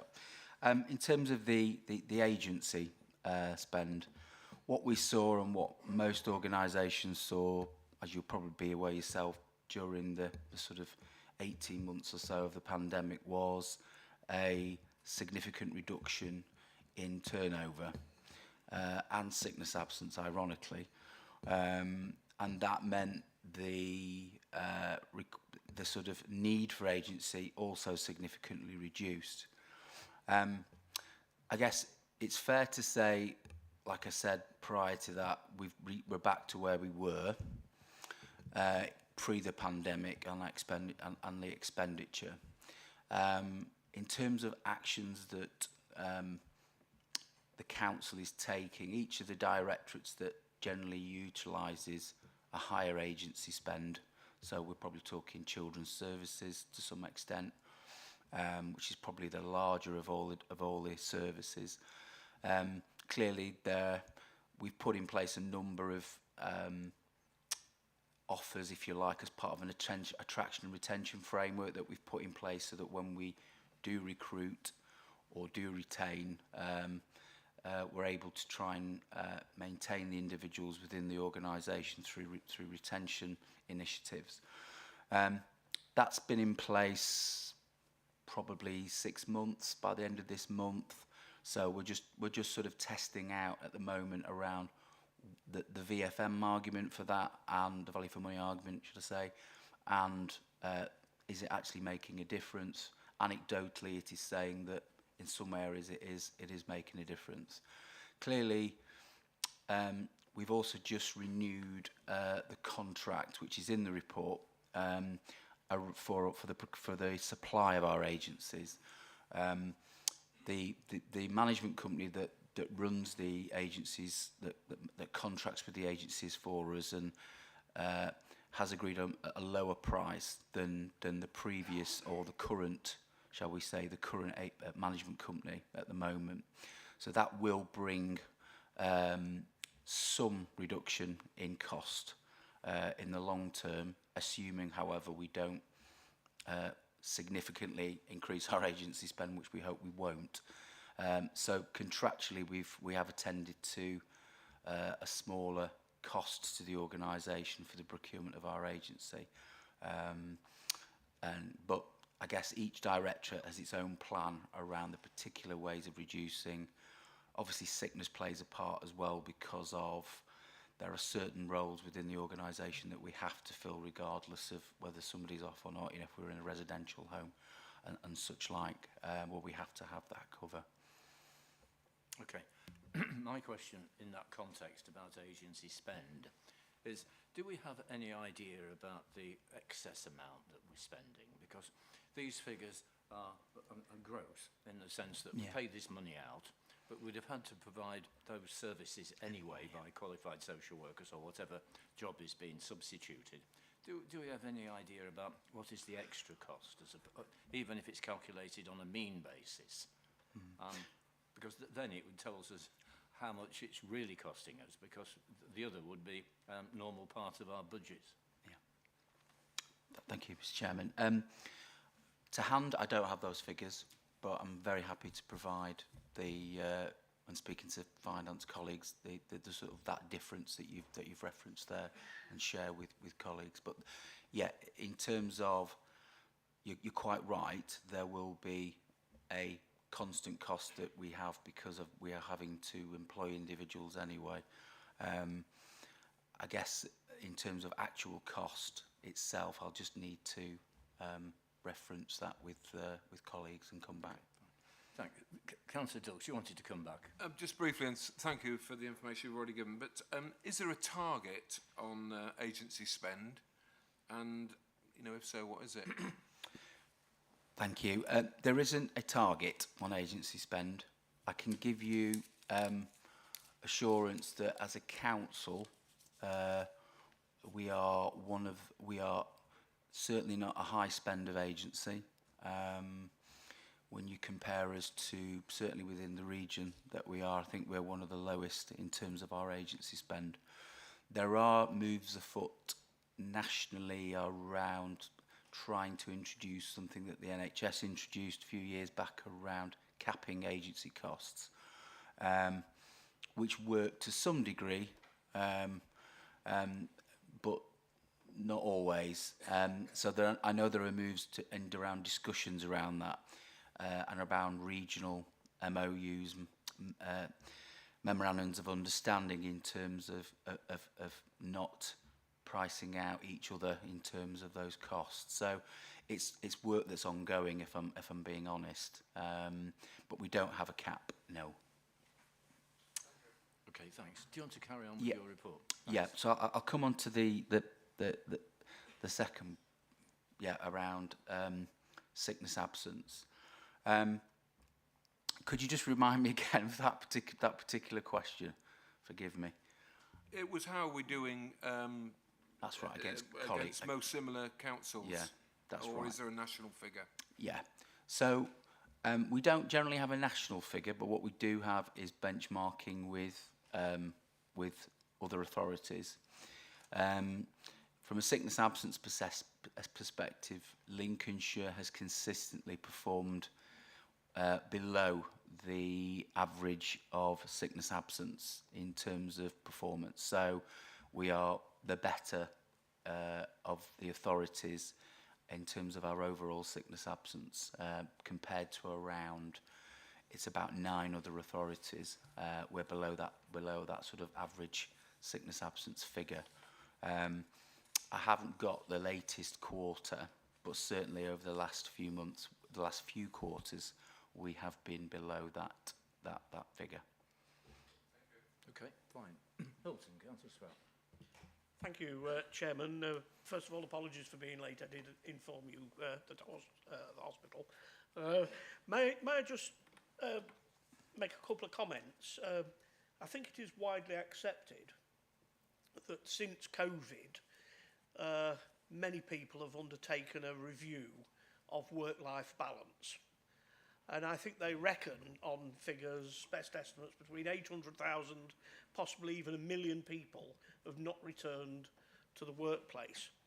And I would suspect many people who are on higher salaries, probably higher salaries for obvious reasons, probably wanting to cut their hours down at work because they can afford to, and people on lower salaries not being able to afford to, and probably even taking extra work on. Is there any evidence at all, Tony, that that work-life balance, if you do accept the argument that I put forward, that's had any sort of impact on the council? And also, really wanted to tie that up with what Councillor Dilt says about and yourself about the agency, because obviously there has got to be a concern about the amount of money that's being spent on agency. But one can understand if people, for example, decide only to work 3 days a week or 4 days a week. That's quite common these days. then you're going to have to take somebody on to fill the gap. So is there any evidence, I want to tie up the first point I make, if I may, Chairman, about the work-life balance with the point that Councillor Dilks makes on the agency, if I may, Chairman? Good question. Thank you. Tony. Thank you. Thank you, Councillor Spratt. So, essentially, there is the anecdote of the Great Resignation that we know about that has been referred to, not within Lincolnshire but across the country. In terms of correlation as to whether the impact of that has been significant with Lincolnshire County Council, we haven't done that work to be able to do any correlation to that. So everything at present, I'd say, is anecdotal in terms of what we'd need to do really is look at the numbers of retirements, earlier retirements, departures, for reasons perhaps relating to things like flexible working, to sort of make that sort of comparison, to pick up some of the things there. But and that's something we can do. We can do that, some of that correlation around whether there has been any direct impact as a consequence of that. Sorry, in your second question, was there a second question?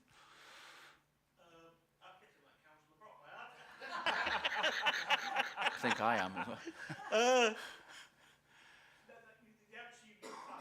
It was tied up to the agency issue in terms of whether or not people had cut their hours down, and therefore we had to take, as a consequence of that, we had to take more agency, thus explaining the reason why agency has gone up, which of course we'd prefer it not to. Yeah, thank you.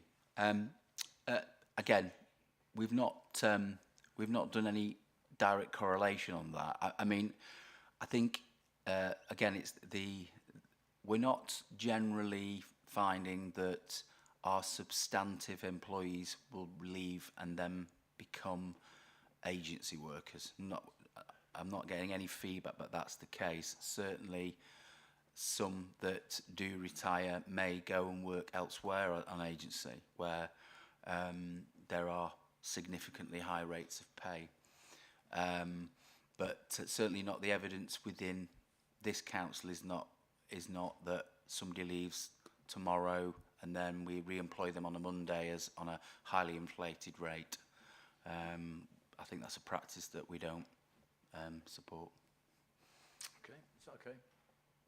No, just to say, the last two reports, excellent reports, but you'd expect me to say that. Thank you. Martin. Yes, I mean, I think the agency is quite a interesting and challenging area. Of course, it is right to spend agency, particularly on specialist skills, as opposed to having people in-house who probably there's not sufficient work.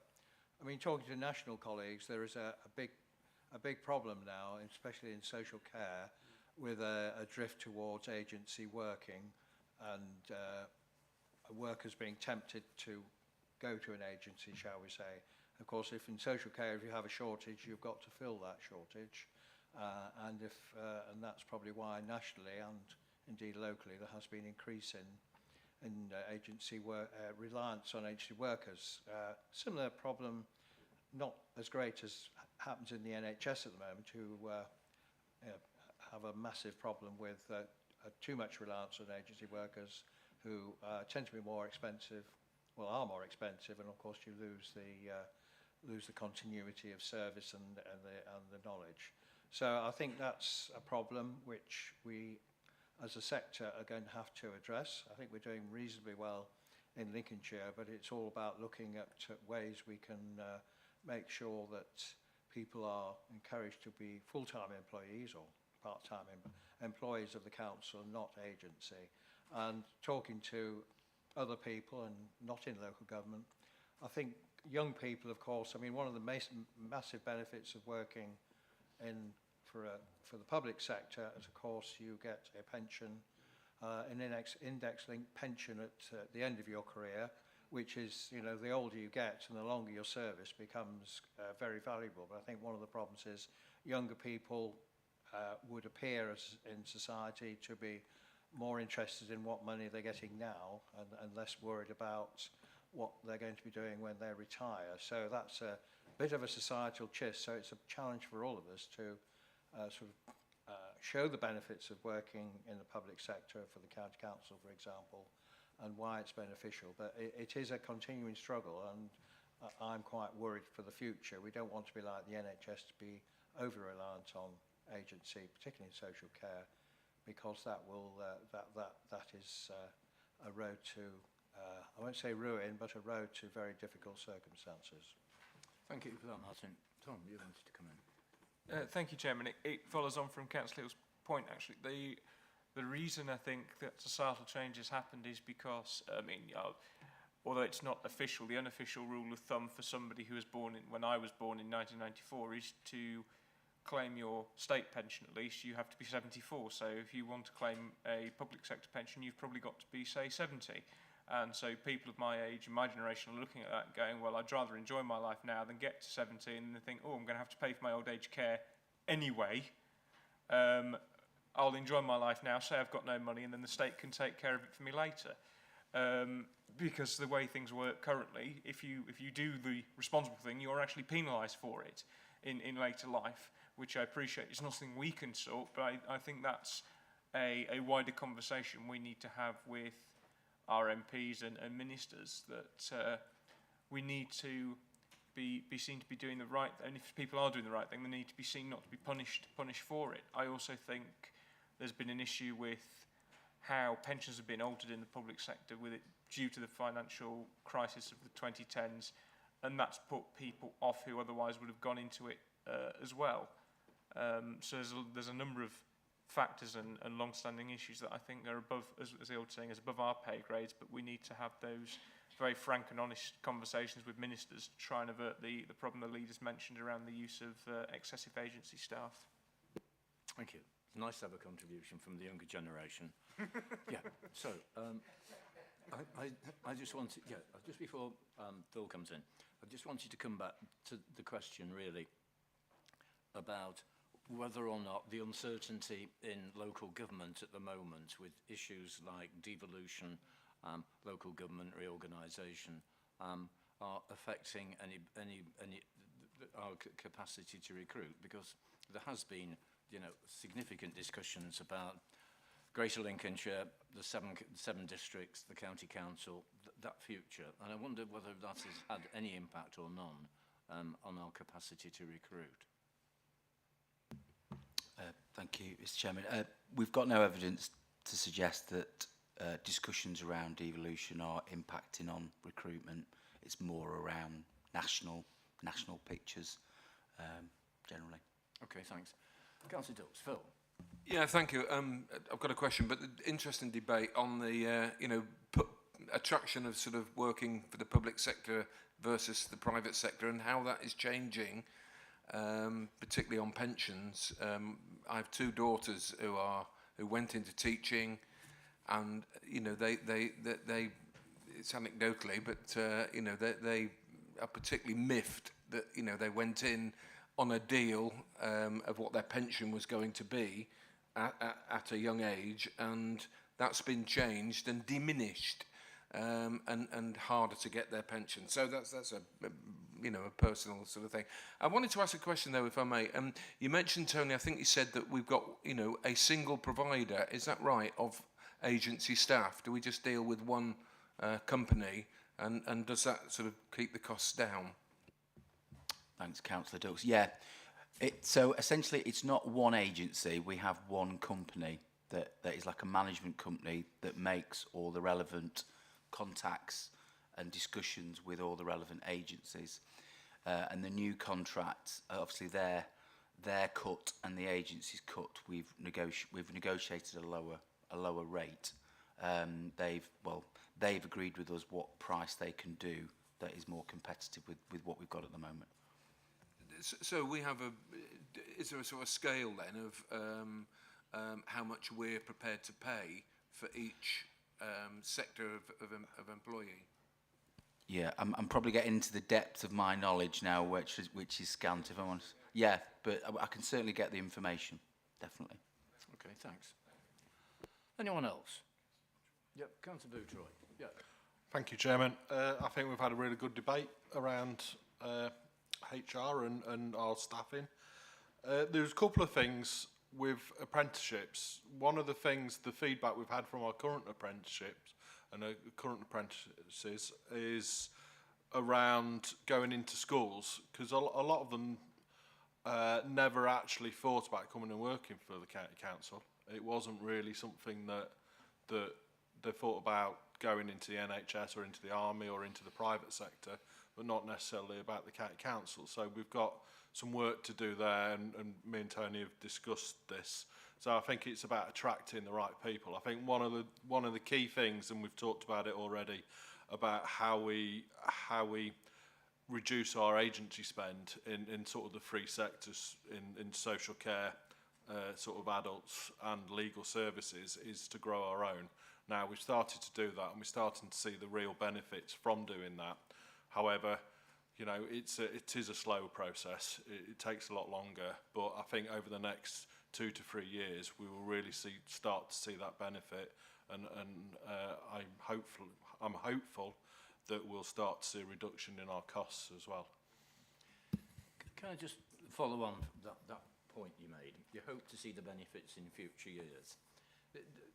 To what extent does any past experience indicate that people are very happy to have an apprenticeship or a programme of development to qualification, whether it's in law or social care, but after a period of time they realise they can go somewhere else and leave us?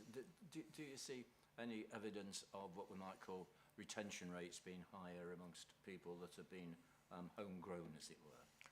I think we are certainly on our last in legal services. I'm looking at David now. Generally, our apprenticeships are local. They're Lincolnshire people, and a lot of them quite actually like Lincolnshire and they like to stay here. So I think there is a benefit from that. Where we've seen sort of apprentices coming from further afield, we've had one or two that have gone back to sort of, certainly during COVID, have gone back to where their families are, probably for good reason. So I really do feel local people working for the county council, there is a very benefit of retention there as well, and clearly we're working through the best ways to empower and to keep our staff from a retention point of view as well. Great, thank you. Anybody else wants to speak? Okay, no, well, the action required here is that we review and seek assurance on HR management information and review the progress of the 2024 People Strategy projects. I'd like to propose that the board has reviewed and has been assured on the HR management information and the progress made on the People Strategy. If you agree with that, can you please indicate by raising your hand?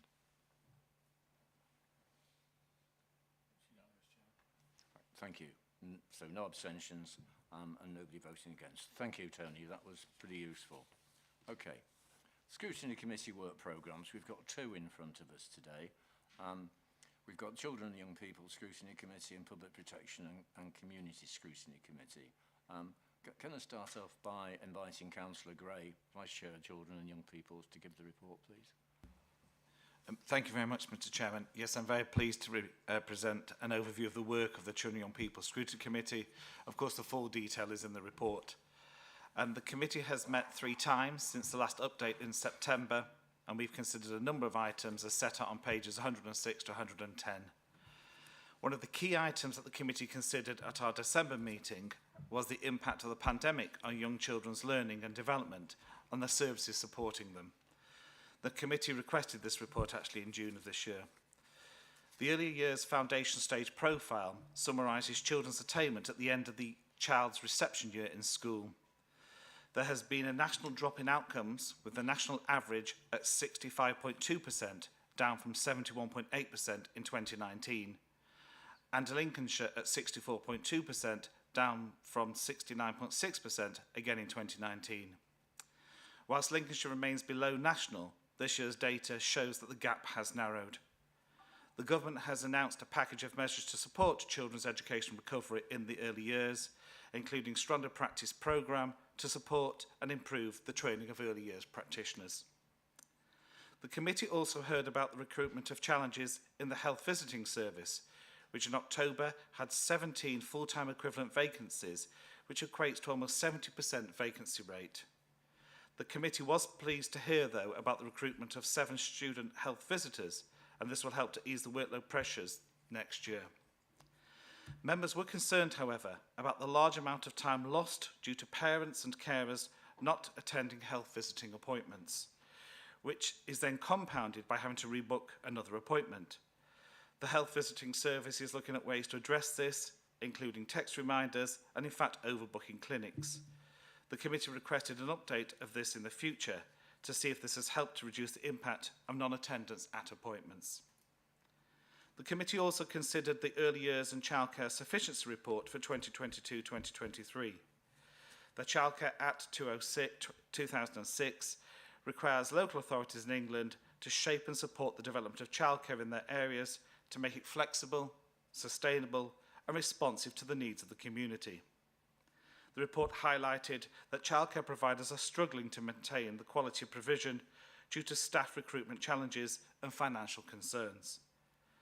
As financial pressures on the childcare providers increase, then there is a risk that there will be further closures in the future and ultimately impacting on the council's statutory duty to secure sufficient childcare places.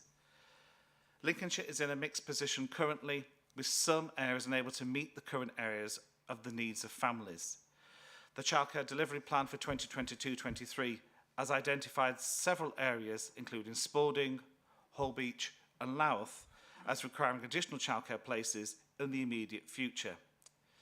This would require capital investment of £780,000 to support some of these childcare developments.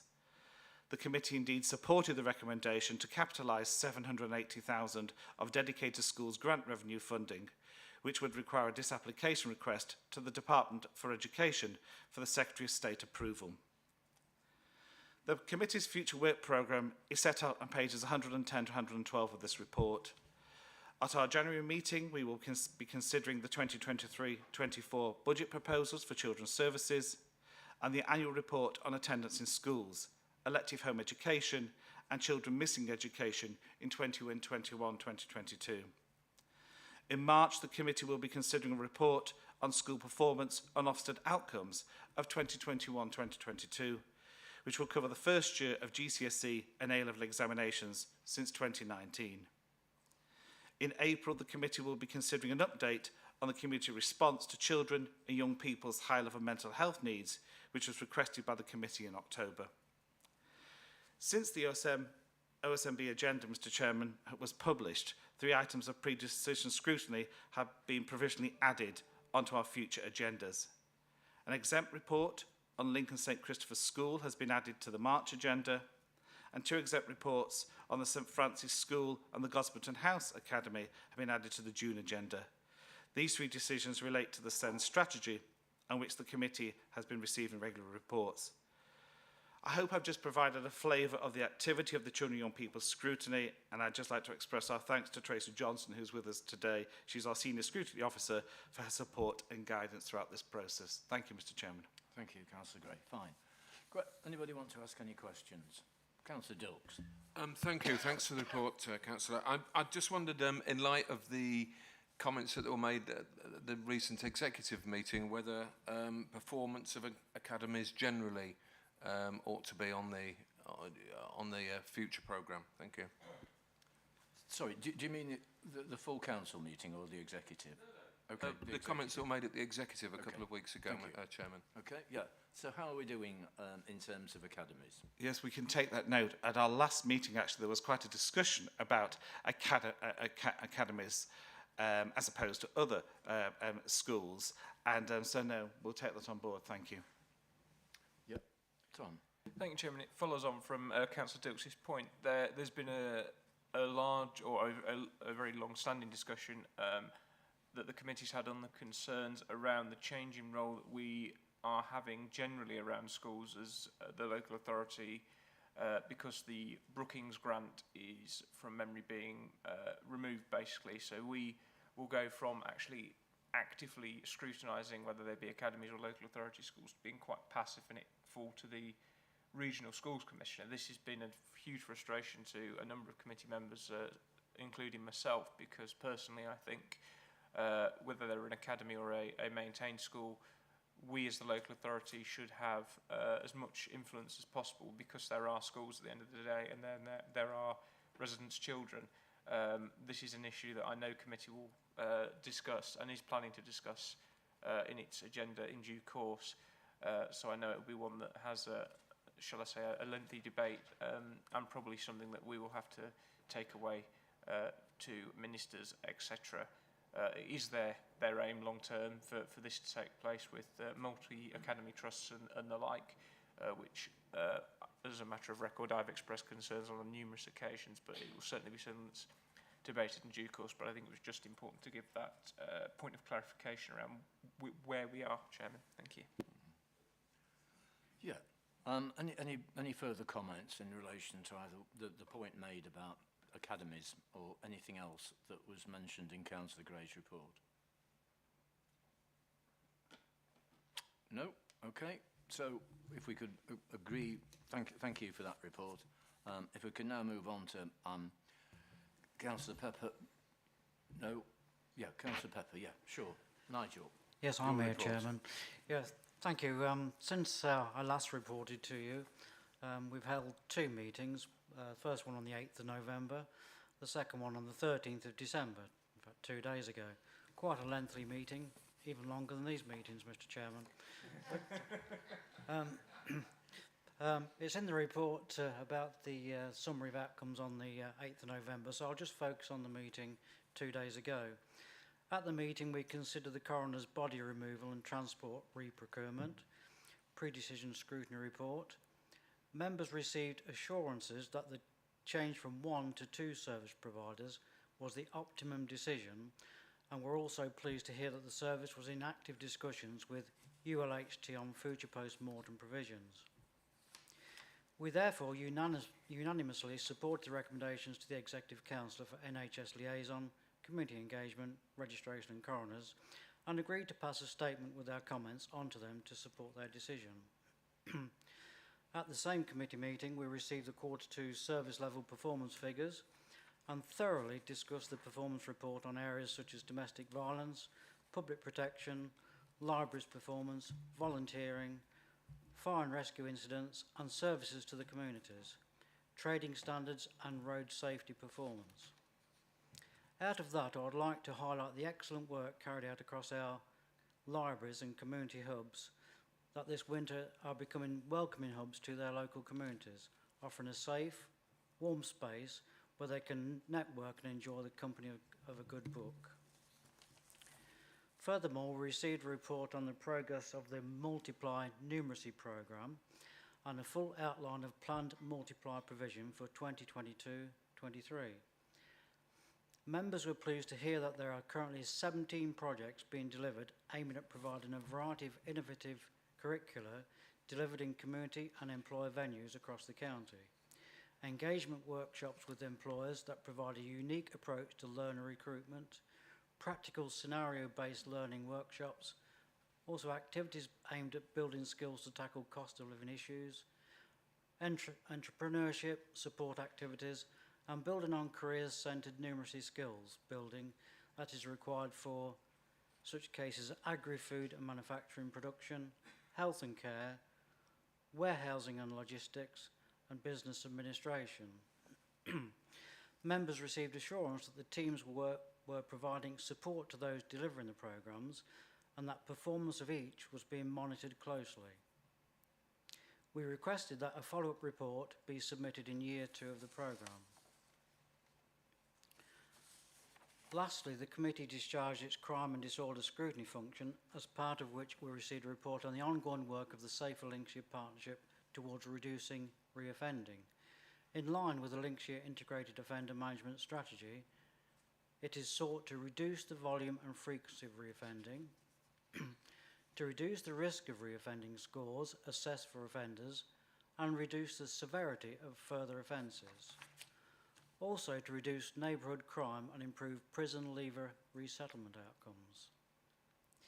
This is being achieved through multi-agency partnership working and a series of activities aimed at disrupting offensive behaviours and increased potentials for former offenders to reoffend. The committee was particularly interested in the work around the Lincolnshire Women's Strategy that was supporting women and girls at risk of entering the criminal justice system by improving outcomes for women and girls through targeted and evidence-based approaches. We therefore requested further information about the strategic delivery group and work carried out in one of our future meetings. We also requested that the Community Safety Strategy Coordinator came back in the new year with a series of themed reports in relation to different strands of the work of the Safer Lincolnshire Partnership. Just looking into the committee's future work programme, there are no changes to what's in the report on our work programme for the time being, with the exception of the Safer Lincolnshire Partnership reports that will be programmed in the new year. Mr Chairman, that concludes my update to you and members of this board, and I'd like to say thank you for allowing me to speak, and also thank you to Chiara, the Scrutiny Officer, who is unable to be with us today. Thank you. Okay, thank you, Nigel. Questions?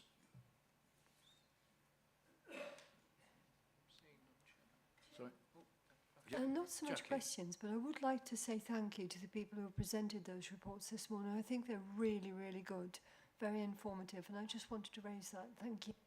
Thank you for that, Jackie. Thank you. Anyone else want to comment on public protection? Anything that Nigel said? No? Okay. Right. Well, the action required is that we review, determine whether we're satisfied with the activities undertaken in relation to the Children and Young People Scrutiny Committee and the Public Protection Scrutiny Committee, and also in relation to the planned work programmes of both of them. So I propose that the board is satisfied with the activity undertaken since September and the planned work programmes for children and young people and the Public Protection and Community Scrutiny Committee. Can you raise your hands if you agree with that? Unanimous. So that means no abstentions, nobody against. Thank you. That's that point. And then finally, Overview and Scrutiny Management Board Work Programme. This is a progress report. There are no amendments and it's for noting. Okay, thank you. So, thank you for your attendance and if I don't see you before Christmas, happy Christmas.